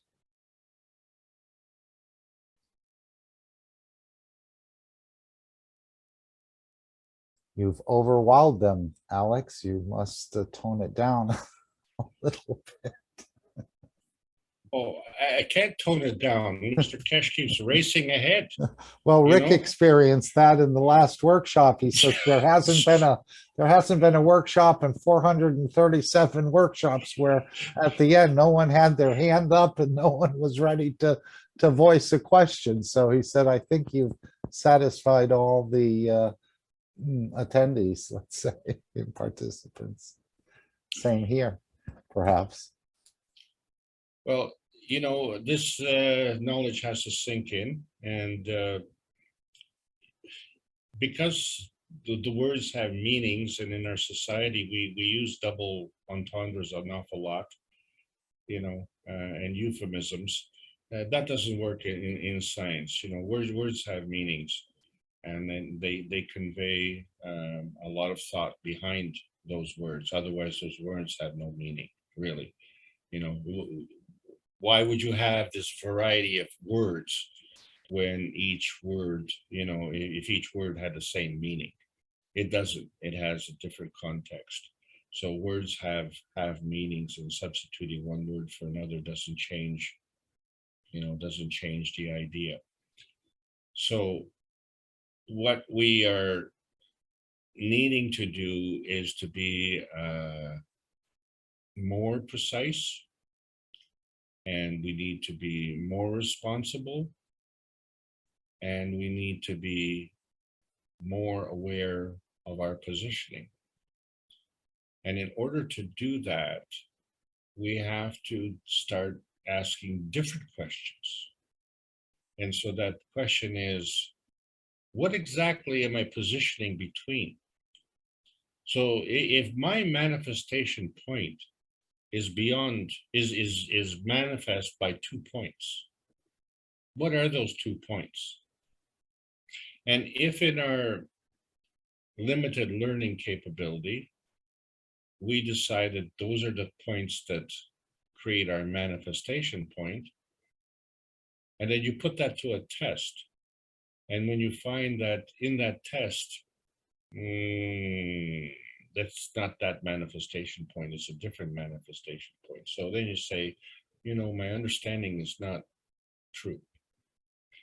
So we have to modify our understanding, and we have to modify our words, and then we have to modify our points of reference, our dynamic plasma interaction fields, and how many fields. So as we become more skillful, we can take into more things into account. And this is the beauty of it. And it's not work.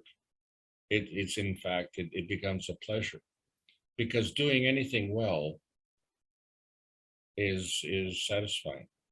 It's when you can't do something well that it becomes frustrating. And so why is it frustrating? Because you've missed the point. You've missed that manifestation point. So now we are aware there are other points to consider. Okay, well, how's that going to play into your everyday life? Well, guess what? Through the what we call the uh, Corona dividend, and now we have the we have other dividends. What it's doing is accelerating all of these activities, and so it's bringing it to that point of conversion. And so, enough is enough. And how much is enough? How big is large? Well, we have to make that decision. We can't delay it any longer because we've come to an existential crisis. And furthermore, what was really distressing me before I got into the Keshe Foundation, and Mr. Keshe mentioned this, every time we rotate around the sun as a planet, we go one flux line closer to the center. So, I don't know how many years it's going to take for us to get gravitationally pulled back into the sun, but there is a number. There is a number of fields. So if we can interact, if we can modify, then the prophecies as we know it will have a different manifestation point. You see, because the prophecies assume a non-intervention. So, in other words, are you hungry? Okay, well, you know what? If you don't eat, you're going to still be hungry. And then tomorrow you say, oh, I was hungry yesterday and I'm hungry today. Well, did you eat? No. Well, then why are you complaining? You knew that you were going to be hungry. That was your prophecy. And you did nothing about it. Well, now we have the capability of doing something about it. That power has fallen within our hands. How cool is that? I think it's a wonderful thing, and I think we should all be immensely grateful.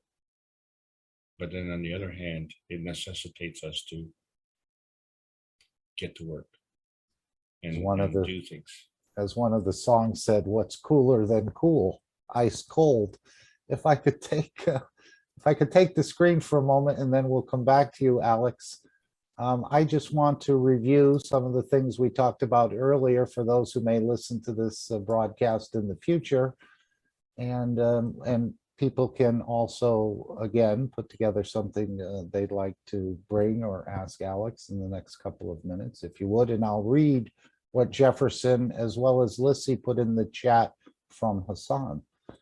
But this is the Keshe Foundation store, and here is the all-purpose flight simulation experience, which you would physically have to travel to Linz through conventional means. If you're in Europe, obviously it would be much easier and much less expensive. And for a 30-minute time in the flight simulation experience, it would be €1,000. This is the one, it's in stock. You can start pre-ordering now. If you'd rather not, Mr. Keshe was saying it could be $3,000. I think we mentioned that earlier, about just for the round trip ticket, say from the United States or California or different locations, maybe less. If the flight isn't canceled by the time you get to the airport. Apparently there's been thousands of these. I don't know what the actual reason is, but they say it's a staffing issue. So if you didn't want to have to go through the airports, you can take this, what they're calling the mobile flight experience. And again, this would be €2,000, but you would actually get transported through a form of transmutation using headphones in your cell phone, as I understand it, at this point. So you can pre-order now, and this will be probably coming later in the year. I don't know exactly when, but sometimes things go quicker than predicted, and sometimes things, if they don't get it right, they may have to go back to the board or to make some other adjustments. So these are what we were talking about today.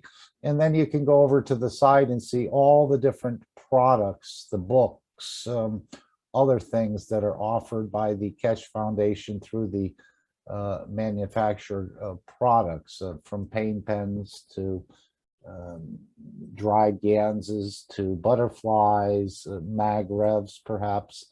But all the different products, it's probably up in the 100 to 200 now. I'm not exactly sure. I think the last time we checked, it was 150, 60 products. And again, he's may not be emphasizing so much on the store.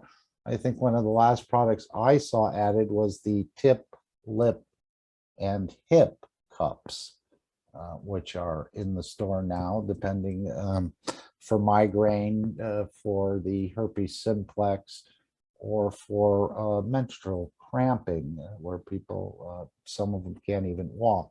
And you can find those all within this website here. And this, of course, helps support the foundation. Here's the butterflies, for example. But everything, all the money is basically put back into the foundation, other than the costs of operation. So it's not like someone's getting a all expense paid trip to South Africa or something along that line, or buying a new Ferrari or something along that line. And who's going to need a Ferrari anyway at the rate we're going? But the Matter State will still continue, at least for a while. So that was basically it, Alex. If you'd like to take the screen back, I just wanted to show the store for a moment, and for people who will listen perhaps in the future, to see where they can go to. And again, if you're not ready for a flight system, you can always start with some of the pain pens or pain pads. There's so many different products, t-shirts and other clothing with the Gants embedded in there, and so on and so forth. Thank you for that. And thank now, you, Mark. if I may, let me just read what Jefferson has put in the chat. As said somewhere, we would be in good way of living, only having honey and milky, cheese in parentheses. We don't need killing any manifestation anymore. And then he has in parentheses 20%. And this is the 20% that we're short. We're all absorbing 80% of the energies we need for daily existence, but because we've linked ourselves to the iron apparently on this planet, we are short about 20%. And so therefore, we need to take things or take other living entities. We haven't learned how to absorb the full fields. And so this being short 20% causes us to kill and consume or convert another entity, whether it be a plant or an animal or what have you. So this is what we're trying to get away from, because in the universe, we don't see this sort of behavior. I don't think the creator does anything like that. The creator absorbs fields. You won't find him at the burger place or the pizza palace or anything like that. And I believe it's the same with the universal community. They may do it differently, but they're also absorbing fields. If we go to, Lissy said this is from Hassan. So she's put this in the chat. I put all of what Vernie and Jalal suggested us. I used plasma-coated wires, as Jalal suggested. I used the wires which were on the Cup of Man and Cup of Life 1 and 2. I put nano wires around the air pipes, CH3CuO mix in the bottle, and linked to the negative. I put, and this was in the teaching, I believe, in the Brazilian group and so on. I put nanowires around the air pipe CH3 cup mix in the bottle and linked to the negative on the battery, I believe. I put a nano in the spark plug and a ring around the shock, looks like shock cable. I usually need to hold the shock and heat the engine 5 minutes before starting. I don't quite understand that. I stopped using it. No need for heating anymore. Just one kickstart now. Sounds like a motorbike or motorcycle. But yes, you're absorbing energies, and apparently it works quite well on the motors and engines and so on to bring in this plasma energy, and just a little bit of a turn of the key starts things up. And I know Gail in South Africa was talking about so many of the taxis down there have to actually push the vehicle to get it started. They have older batteries, so this may be something, again, to bring to everyone. More of a combination of nano and the matter state working together, but it is an opening for someone to investigate this knowledge more and more as they see what it can do, even in a small way. I don't think it's a small way. I think it's quite profound. And again, out of our normal realm of understanding of how this technology works. So thank you, Lissy, for putting that into the chat that we could share it. Would anyone else like to bring up something? I know it's just after 11 in Europe and some other places, but feel free to, again, a round table. No one's going to criticize you and tell you you don't understand and so on and so forth. Alenka, hello, dear. Okay, that might be an inadvertent mic opening. Yes, she's closed it. No, Sorry. it's back open. No. Okay, sorry. Okay. Mark, I just want to take this opportunity to thank everyone for allowing me to present again and continue with this series. And I'm glad that you're sticking it out with this, because it's gratifying to me, and I hope it's rewarding for you. Yes, there's so much more to come, Alex. So much more. As Mr. Kesh said, he's just opened the door to this knowledge. Yeah, and that's why we're going to be talking about the gateway next week, if I get the chance.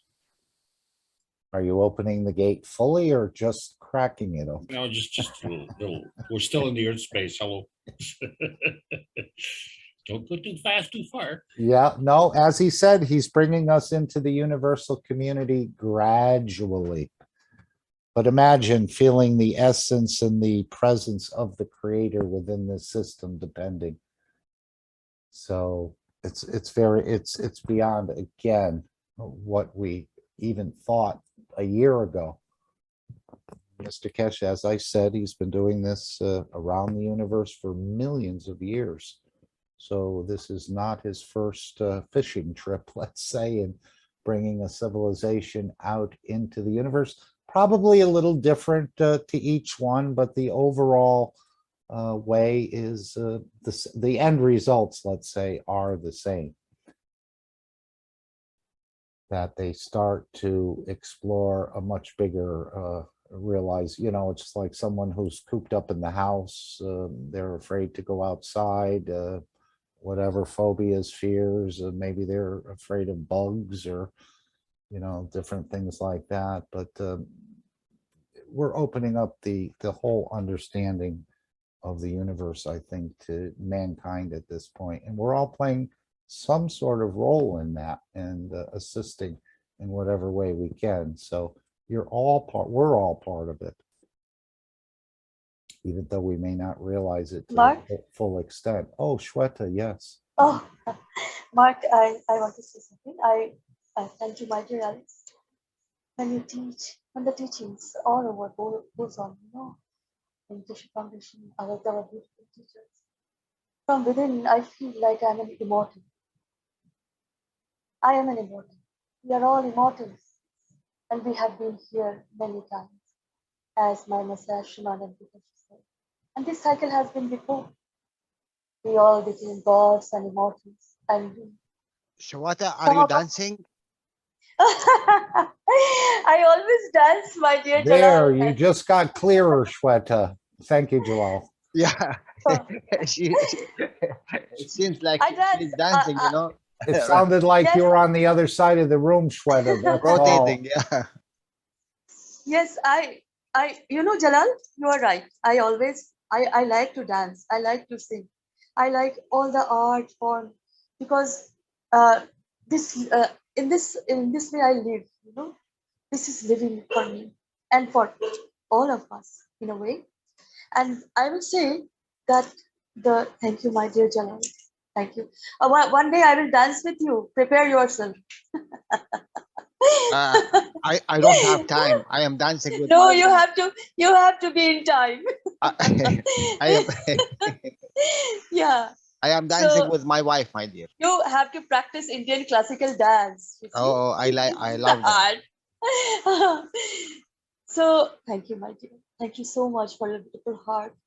I will say that we became gods, and you know when the why the cataclysm came, we can see all over the planet the beauties that was being there, and those who left has misused all this, given us a wrong narrative because they had the power, they had a little that left within them. And then the wise ones left and crossed the bridge. And as Alex was saying, that plasma also created a barrier. Then the barrier was created at that time.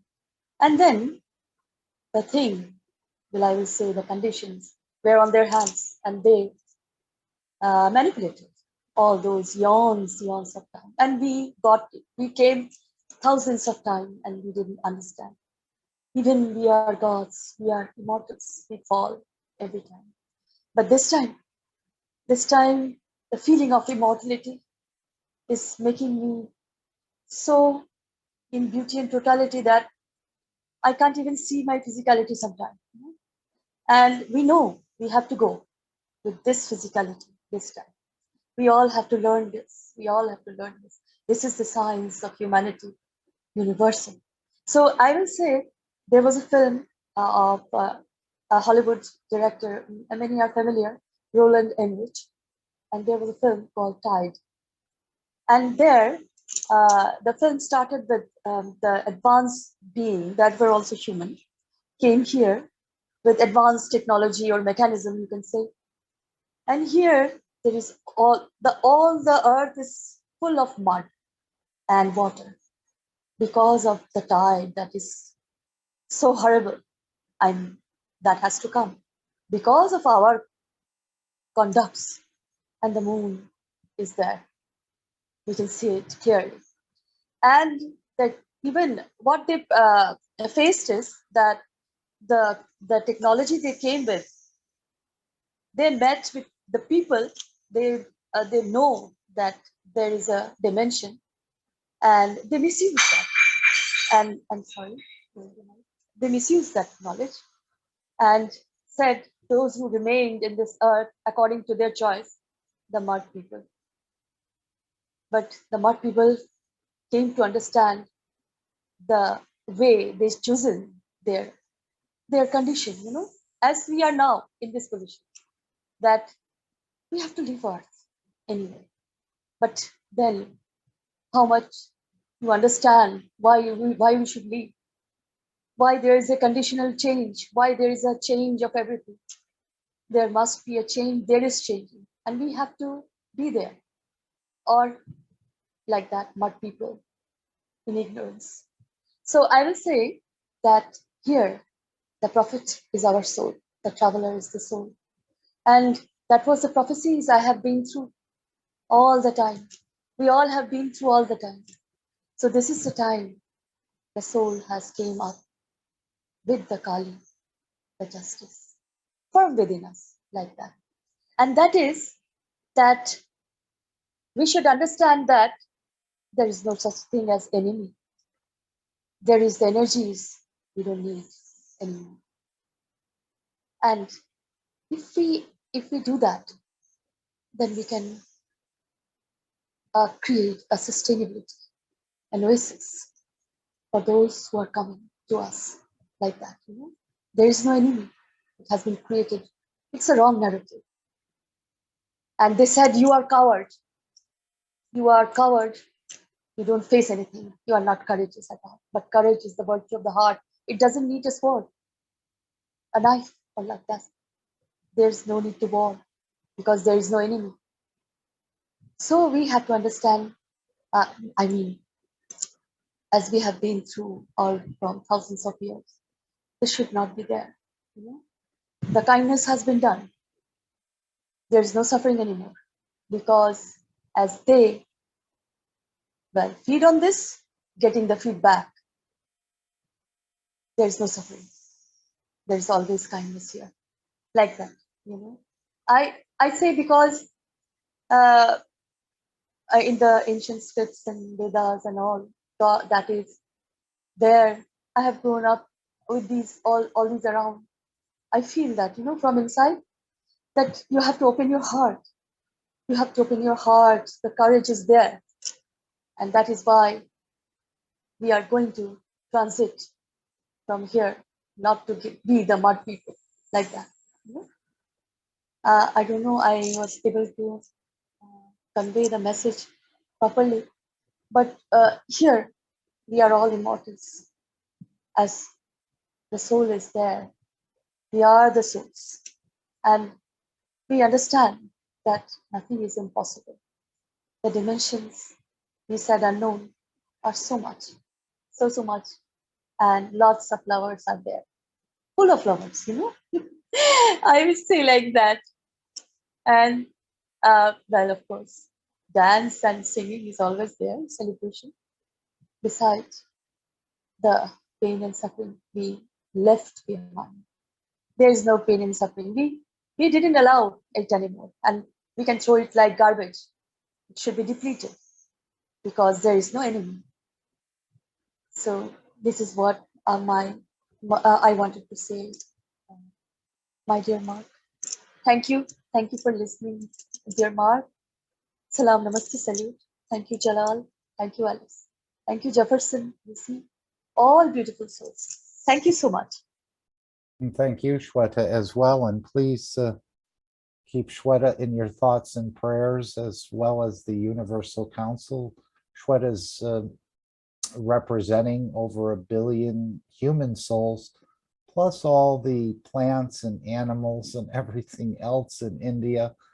So please help raise the soul of the Universal Council. But, you know, at one point, Mr. Kesh said that India has always been an anomaly for the Kesh Foundation. And I was thinking it should almost be a natural fit with the writings of the Vedas and the other books, the Vimanas. And I would just think it would just fit in so beautifully with the Indian history and the teachings and some of the books they read. I don't know why he would say it's been an anomaly or it's hard to break into this culture or something along that. I don't think it will be. It's coming, Yeah. but he said it's always been an anomaly for the India's been an anomaly. It's an anomaly. Why? It's an anomaly. Can you explain a little more about that? Because what India, the name given by the Romans, I will say, it was not India. It was part of what I say, the one nation, one planet, one race. In the ancient times, there was no India. There was all in the oneness, and you know, they created Hindustan and then Hinduism and all. But these Vedas, this oneness of these books or the knowledge is the script of all, you know. This anomaly has been created to distract people, or to give the wrong narrative, because here in India, people come close to these narratives, real narratives, you know, real narratives. And because in Persia, you can see that in all the Middle East, you see the Europe, that was not Europe before. It was part of the one nation, one planet. And you can see how they restored the buildings, the Tartarian buildings, the beautiful buildings that was ancient, and the most beautiful places they captured. And they kicked us from there in this desert and dry lands. Well, I will say that this anomaly has been created to have that feeling of suffering, you know, that is a good place and that is a bad place. Here, poor people lives. Here, rich people lives. This started from here, I will say. This mentality is so much intense here, you cannot even imagine. There are thousands of religions, thousands of gurus, thousands of fake teachers, and they just destructed everything. And one became the Lord, and even the Lord fall down and died. No? So how can we explain that? This is an anomaly. This is a big anomaly that has to be come out. The truth will dissolve this. Maybe from Hindustan, or I will say what people know India, will come the truth, the truthful way, as we have the dark, I will say, a kind of, they captured, they hidden this a long time. But now, as the transparency is there, they can't hide that. And well, I will say, well, we are prophet of our own. We understand now what is it. Because India is a big, you can see 2 billion people, but nobody comes and asks me. Very few people comes. So this is what I will say here. They worship the Devi, the goddess, and the second they abuse her and throw her in the nalas and the rivers. So here is the anomaly. It has to be dissolved. Otherwise, the truth will never come out, like that. As I understand here, this is my understanding. The proper way of awakening should be from here. So nobody can come here to say that I have to be, there is the rupees, the rupaya, the money, and I will get the salvation. No, no, no. Money is not going to give you the salvation. It is you. You have to keep. You have to create your own point of transparency. How can you do that? Like this, So this is why the anomaly is here. All the India is full of ashrams and temples and mosques and all. And there's a dense intensity of this intensified matter that is so garbage that for them, throwing up is also a suffering, They count it as pain. The table chairs just go away. How can I do that? Like that. This is what they think. We here in India, we teach about the ancient people. I will say in Bharata and Persia, the Atma, the Jivatma, the soul. But we forget that the soul is here and it is coming from within. And then justice is also coming. And with the justice, the truth will come. Like that. We call it Kali. So here is my interpretation, my dear Mark. I am not a very learned person in the Vedas, but as I grew up, I see all this thing around me. This is my experience. So beautiful. And as we mature, we're raising the yeah. soul of humanity, and India and all the rest of the nations are included in that humanity, Of and course. raising the soul of the earth and raising the soul of the universe. So we're maturing into a higher level, just thinking about maybe the United States or, another country and this and that. So he said we weren't mature thinking again in that sort of manner, but humanity includes India as well as all the nations on this planet. Beautiful. When the universal people are here, they're welcoming us in that way, in the one way, When we step forward, they open. Like the heart is open. Welcome, my dear. They say like that. As a housewife welcomes every person. Oh, please to come. Like that, They come, they welcome and open their heart. And the door, as Alex was going to teach, there is a door. And that has to be opened. And it will be opened by our knowledge of this universal mechanism, our universal creator. So here we are, and we are going to transit in a way with all the lovers they want to go. So this is what. Thank you, my dear Mark. I have. And we'll experience this embracing of Mitra as well. Yes, of course. Yes.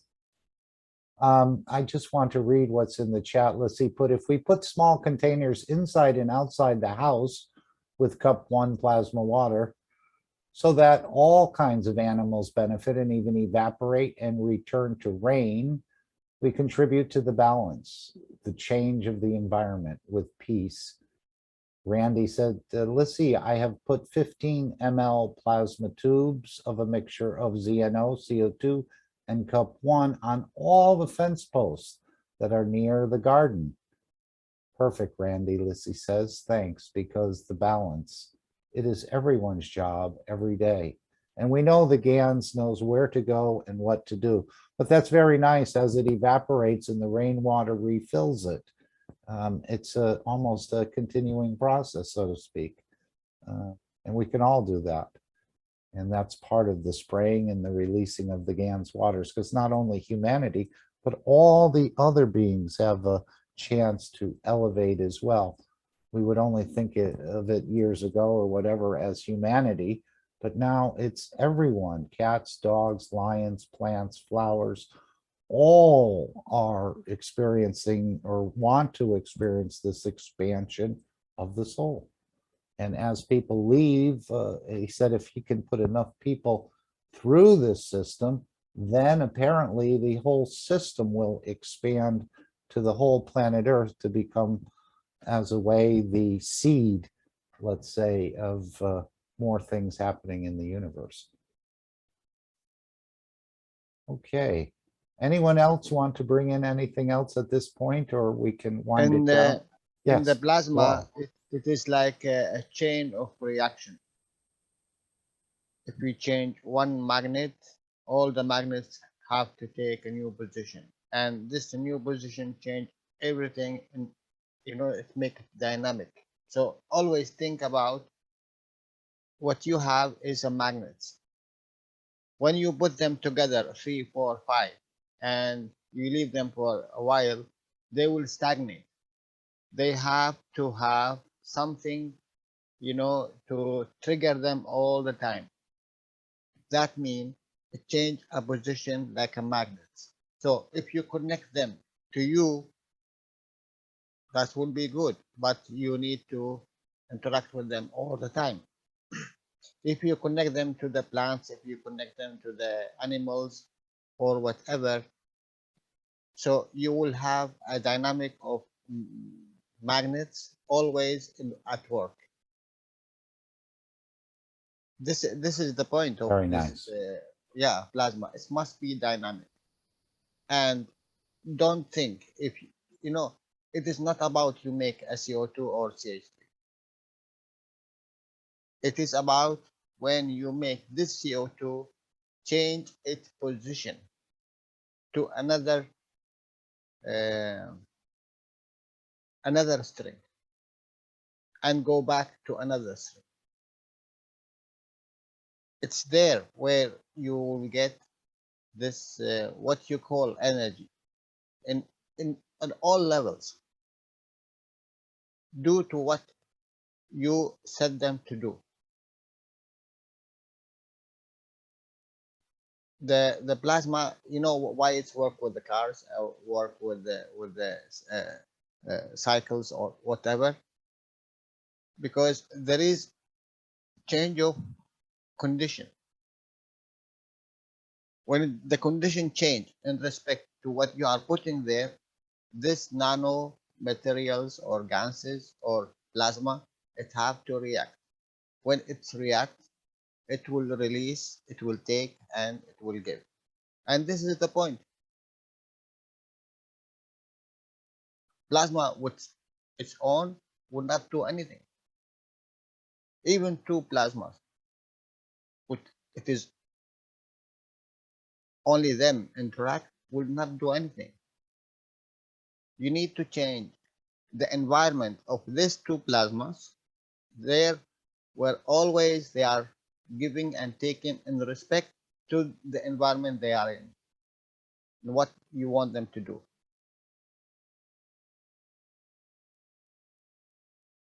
I hope it is, it is simple. In understanding, it's very simple, but it's very hard to make this plasma interact. But it's very easy. Okay, And make up your this mind. is the Is it point. simple or is it easy? Look, it is very, very difficult for those who do not understand. But it will be very simple and very easy for those who understand. You know, I always bring the position of CO2 when we change it to CH4. It's a huge difference, really, between CO2 and CH4. It's a jump, you know, in reality. Well, But as he said, we're going to continue making the magravs and the Ganses because we have nothing to do. no, what is Maghreb? What is Ganses? What we are doing? It is not everything. It is coming from plasma. It is where you know, he said God the creator and human is what? What is a human? A converter. A converter from this energy to this energy. That's why he's dynamic. He move. He do. He take and give. And this should be your magnets. Just look at it. It is a magnet in a string. What this magnets give, and you can make whatever magnets you want. And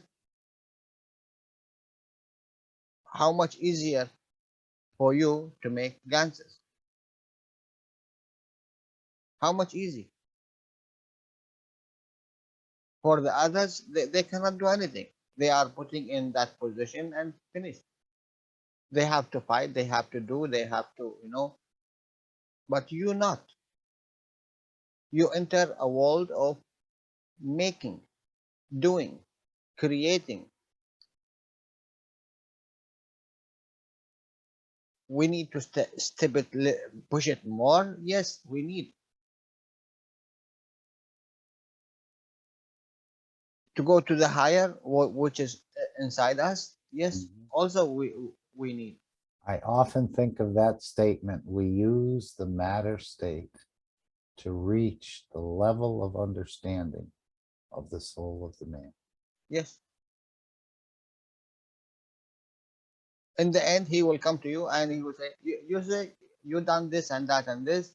You used here 5 milli, you used here 15 milli, and you made your UFO, or you made your battery, or you made whatever, your magra, and what is inside you is that and this and this. You change here the position, you can change it by your emotion. You used here, let's say, salt of this kind, you are using here love. You are used here when you become gravitational, you used here, let's say, a fear. It's the same thing. The emotions equal to the motion, and the motion coming from different type of salts and different type of how much energy you give. In the end, we will come to this point where we will use our physicality. How much we increase that to become to this point, we can take 1,000 years and we can take 1 second. And it need only to let go all this history. All was its deceiver. And all of us, guys, there is no India, there is no Iraq, there is no America. This is all names given to us to hold on what it's Yeah, not for us. to divide us. Yes, it is not for us. How much you can live here and what you gonna take. Even your body is not yours. And you are very fortunate, very, very fortunate, and very lucky to take it with you. And it's not yours. Yeah, they must look at this earth and, it's like a house with all the, we're on a spaceship, but yet the windows and the walls are expanding and there's all kinds of noise and fighting going on in the house. And the neighbor is saying, wow, I wonder what's going on in that house. Gee, it's like a balloon expanding and shrinking and poking out in this area. So we're on a spaceship. We don't need the passports. We don't need the borders. And, we're a scientific organization, and the religions and all the other colors and all this, we're a scientific organization. And All all this these knowledge, things have all caused all this mayhem. knowledge to become for one point, to make a difference, to change the environment, because there is no bad. Absolutely, there is no bad. Look to the children's, and you will see all of them the most beautiful creation ever. And come after a while, you will see one is very good, and one is little bit good, and one is more good. And in reality, it's the condition, how they conditioned themselves due to the environment. So we need to change only the environment, and this human will go back to his origin, and this his origin is goodness. You can see him from the first minute he is walking in this earth, coming to the matter state. When he born, there is no bad, there is no devil, there is no nothing. All of them is beautiful, but it's the environment, it is the condition, it is the belief, it is the way we learn things, and how we can change this sort of energy to this sort of energy without harming anyone and without losing also. We are keeping so many things, and we pay so much energy for keeping these things, and in the end we leave them and go. Yep, But we find because of missing the real point, we are here. We come with, as Mr. Kai said, the soul comes with energy of 1,000 and go out with energy of 200. Because of what? Misconduct. He only wants you to preserve this 800, not to lose. At least you come with 1,000, you go out with 1,000 to establish a new condition without being slave, because you have need. Thank you, guys. Thank you, all of you. Wish you a new week of learning and trying to catch the teaching of Mr. Cash. yes, we've come from the light and we will return to the light. Up to you when you want to make that transition. And I thought it was interesting when you may bring a universal citizen home to mother.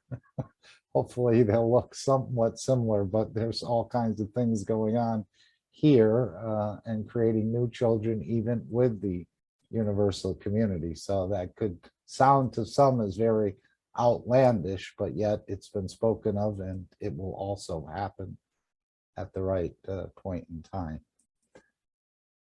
Okay, And I'd like, and you know yes. what? You know what, Mark? No, really. You know what? Go All of ahead. you guys, you speak about universal community and they will come. Guys, it is energy. We are, all of us, whatever you see, whatever not see, it is one egg. Everything here, everything there, it is one. It is only the point of manifestation. When the right moment of establish a matter state or condition, it will establish.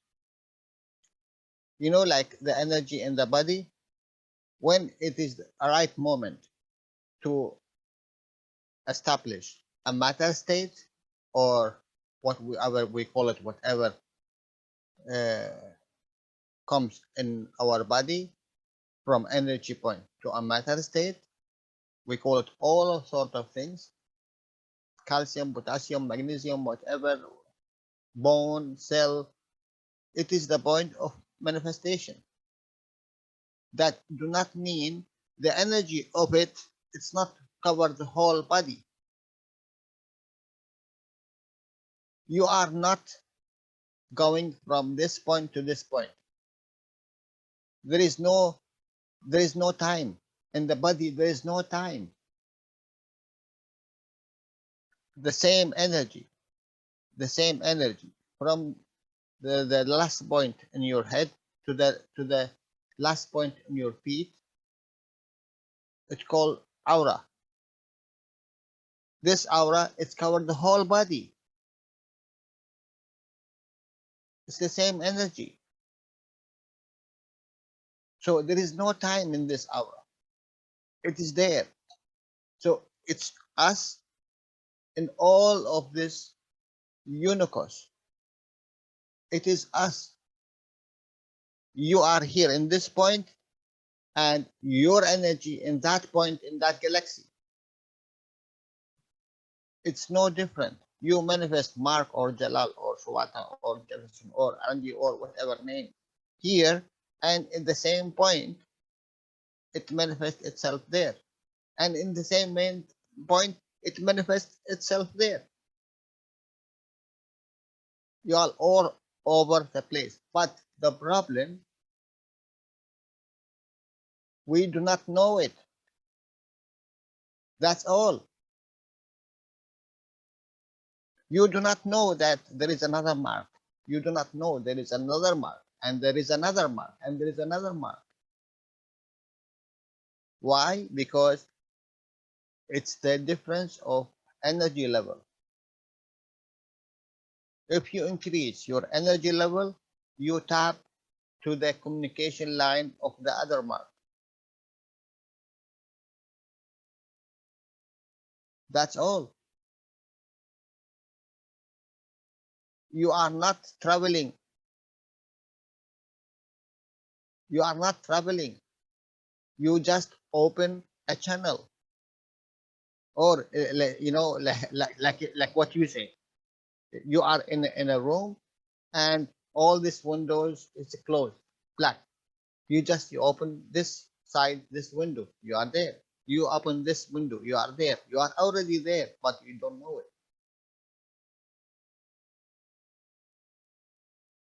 Right. We're almost like in a bounce house that they rent for the parties. You know, we're jumping and bouncing all over the place. Like it's going to simmer down. I think we're going to go into a much more mature planet as we start to serve and respect one another. And these other things sort of fall by the wayside, or we realize that they're really not for us anymore. What we thought was important, maybe the religion, and we dedicated our, and all these things are going to start to fall away as we become more enlightened and elevated.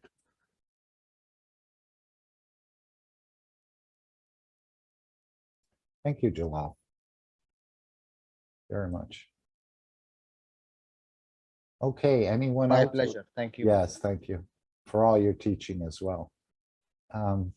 Anyone else want to bring anything else before we go? Okay.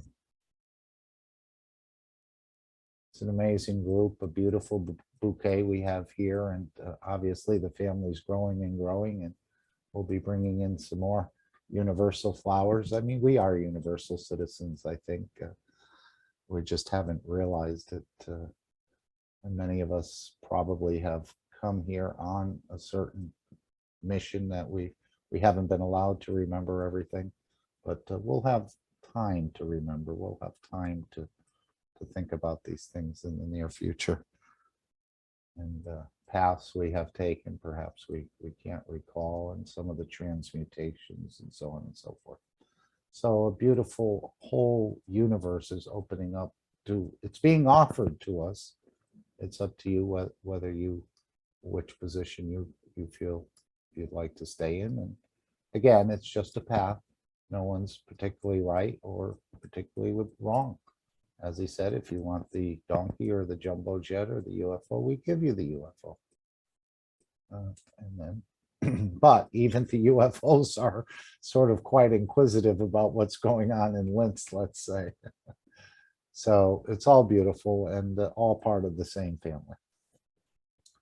And this family is getting elevated, as we hear in that New Tomorrow. Mr. Kesh has a universal project going on, and maybe we'll be part of that project to do this unification. Galaxies will change positions and stars and so on and so forth. Anyone else before we go to the, I'd like to play the message to humanity this time. Alex, anything else or anyone else? And then we'll play the final disclaimer and the meeting will come to an end. But the meeting probably never ends as we continue into one sort of gathering into another gathering in different positions. And of course, tomorrow there will be another flight simulation. I think that's at 6 p.m. CEST in the public room number 939-474-503, as I understand it. Also, that may conflict with the Mojan teaching, which is on Monday. We'll have to see, which is another room you can go into. That's a private room, but I think it's open to everyone, whether you're a private student or not. Tuesday, of course, is the One Planet, One Nation, One Race for World Peace at 4 p.m. in the same public room, the 939-474-503. TV Galactica with Marie, Raphael, and Rosanna normally is there at 11:59 p.m. CEST on Tuesday. Wednesday at 7 a.m. is the Kesh Plasma Reactor group with Mr. Rick Crammon. Thursday, of course, is another Knowledge Seekers Workshop, as Mr. Kesh continues to deliver the knowledge of the universe. Friday, the meeting in the Brazil Portuguese language community, and that again is also at 11:59 p.m. CEST, and that is a public room starting with 760. I'm not sure of the rest of the numbers. Anything anyone else would like to add at this point? So there's many ways to tap into the, yes, go ahead. Oh, yes, thanks, Mark. I just wanted to say very quickly, I'm so very grateful to be part of the Knowledge Seekers community worldwide, and to have become, well, my friend Randy, our fellow Knowledge Seeker, is the one who brought me into this about 3 years ago, and I'm so grateful for that and all of the knowledge that I've gained over the past 3 years. And it's just been such a blessing, and to get to know so many of you as well that are on this call here right now. I'm very grateful, and thank you so much, Mark, as well, for, you know, I've been tuning into your every Sunday here, as many as I can. Sometimes I miss them. Yeah, no problem. It's beautiful. But, you to know, have you. it's just been fantastic. And Alex as well, your teachings are incredible. I'm just absolutely in immense awe and gratitude for the knowledge that you have shared with all of us. So that's my 2 cents, and I'll pass the talking stick back to you, Mark. Thank you very much. Oh, you're even talking like Randy now with this talking stick. Thank you, Well, Randy, for co-hosting. that's because Randy and we are both on a radio show as well. It's my mother's radio show every Thursday. It's called A Night at the Round Table, and it's on BBS Radio Station 2, bbsradio.com Station 2 every Thursday. And it's a round table, and so we have what we say, we pass the talking stick to the Yeah. person that's going to be talking. So that's where that comes from. Do they allow you to speak about is it about the plasma technology? Is it, do you You know try to what? intermix I it have in? actually, yeah, I've actually been giving reports on from all of the teachings and up, you know, trying to keep people up to date on what Mr. Kesh has been teaching us over the past number of years, and Randy as well. We both share updates from Kesh Foundation on that show, and it's been a lot of fun. We actually, had the opportunity to get the Honorable Paul Hellyer. He's not with us anymore, but Right. he was 97 years old when I co-interviewed him on my mother's show, and that was back in 2021. I think it was February. February 11th, 2021, we got to interview him, and that was an absolute treat. You can actually just type it into a Google search. You type in "a night at the round table" with Paul Hellyer, Paul Hellyer, and he was the Minister of Defense for 30 years Mhm. for Canada. And he was one of the first people to come in front of the world stage and say that UFOs are as real as the planes that fly over our heads. Right. He said that at the first UFO convention, I think it was in 2001, when they first had that. So it was a great interview, guys. If anybody wants to check it out, you can listen to it for free on the BBS archives, website archives. Yes, he always seemed like a beautiful, gentle soul to me and wanted humanity to know more about the truths in the universe. I've always sensed that when he spoke, that he was that way and didn't want things so hidden and kept from the general population. So yes, beautiful soul. We elevate his soul. Thank you, Paul.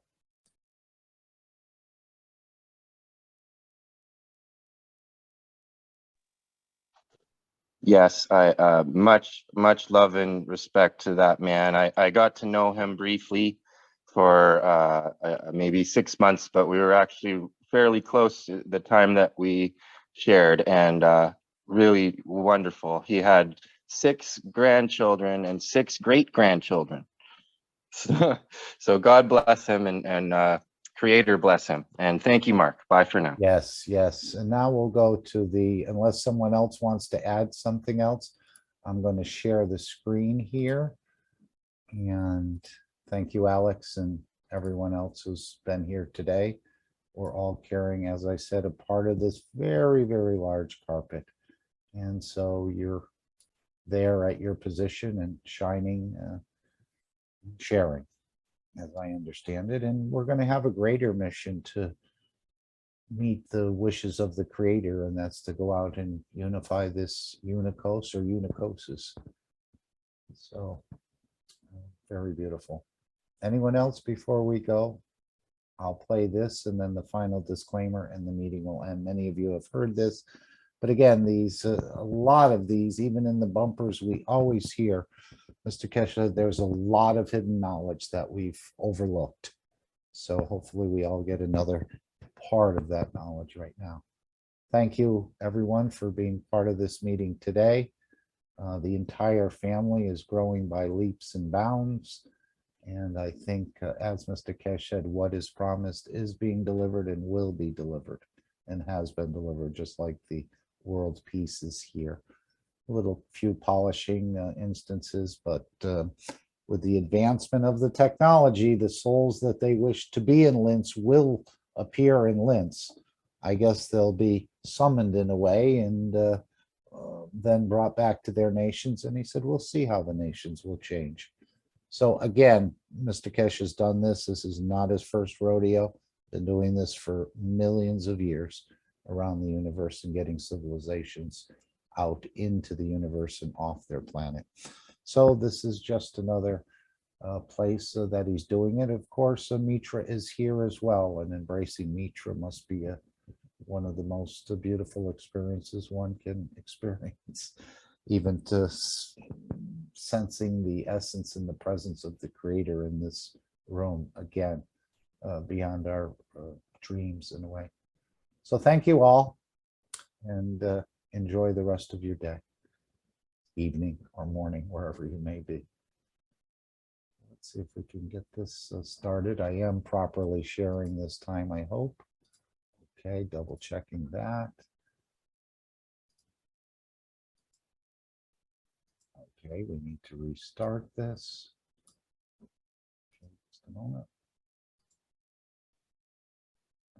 Not yet. Is the volume up? Yes, it is. Restart again.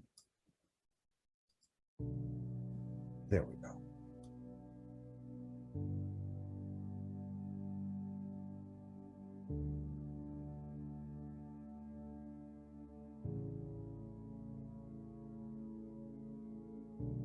Now we have opened what I call the final stages of man to understand. Now you have to understand you have no choice.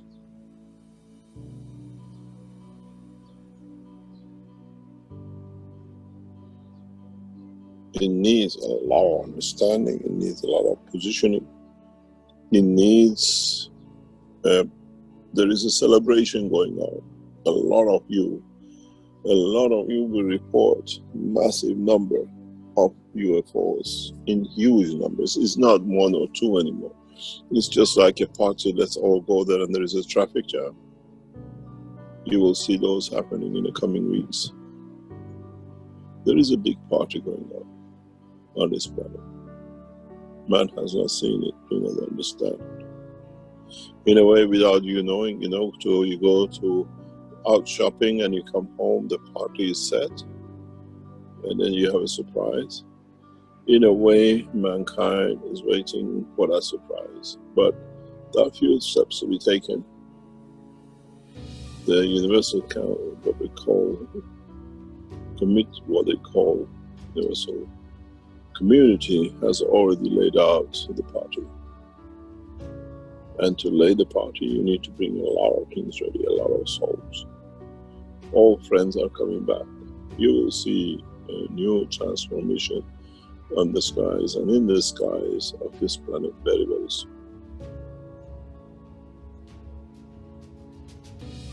We changed the whole structure as of last week, and we brought a new dimension. You will see it, you will feel it. And this situation with Corona, this actually would have happened because the soul of this planet was getting ready to join the universal community. And it's a solution for man to find himself in, to elevate himself. This is a universal council teaching. This is what we call one nation, one planet, one race. And in so many ways, we have made one of you, but we have joined you to be one of the totality. It's a birthday party.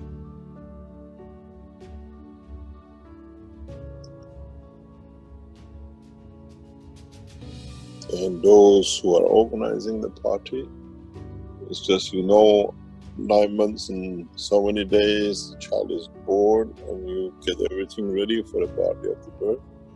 That's what's happening. For the coming weeks, you will see more and more activities in a very strange way, in a huge numbers. And some of them, they are single souls who left this planet thousands of years ago. They're coming back. They're coming back to welcome the new child.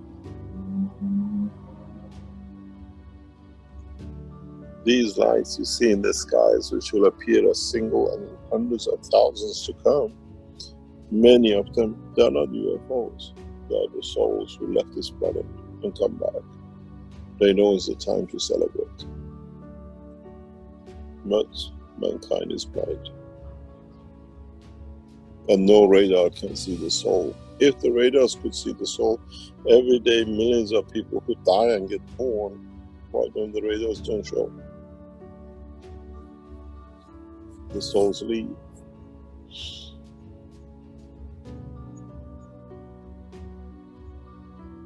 Now we see the soul return.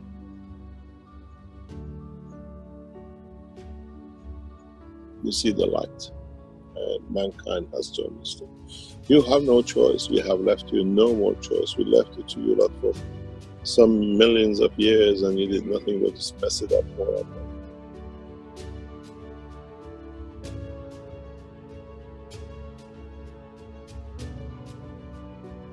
And now it's just it's the next step, next evolution.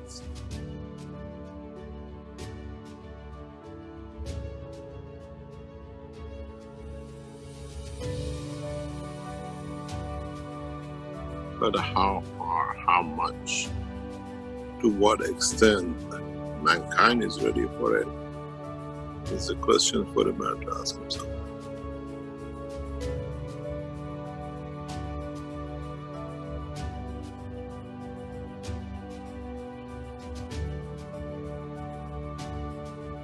You come here to learn a cup, you learn this, you learn that. You're so blind, you don't see what is in truth there behind.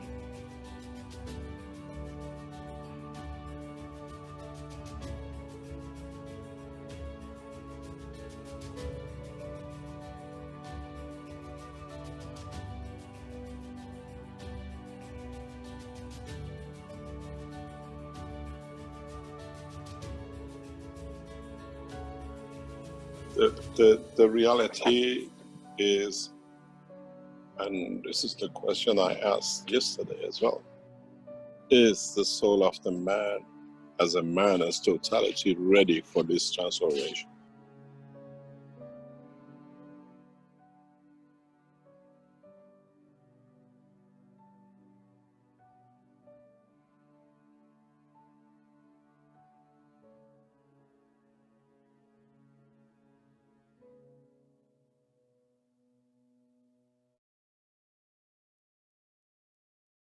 I hope everyone heard that. I noticed just about a minute ago that the volume was turned down.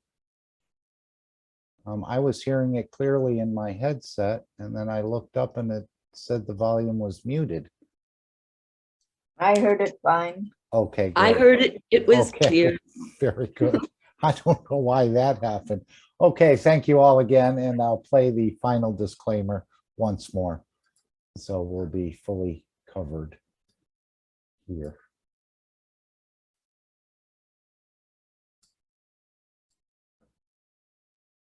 Disclaimer. The information and education material contained herein is meant to promote the general understanding and dialogue of GAN's processing. Such information is not meant or intended to serve as a substitute for a healthcare professional's clinical training, experience, or judgment. For patients and individuals, such information is not to be a substitute for professional medical, therapeutic, or healthcare advice or counseling. For medical issues or concerns, including decisions about medications and other treatments, readers, viewers, listeners should always consult their physician or, in serious cases, seek immediate assistance from emergency personnel. Prescription information, procedures, and use of medical devices information should be undertaken only by properly trained and certified medical personnel. We specifically disclaim any warranties, express or implied, including implied warranties of merchantability or fitness for a particular purpose. Such information is provided, as is, and is believed to be accurate at the time of its publishing, but it is the viewer's job to evaluate the accuracy of any information found in this presentation. Every case presented is of their own experience, applied by themselves for themselves, and it applies to their case only. Every person experiencing health problems should seek professional medical advice and consult their course of treatment with a doctor.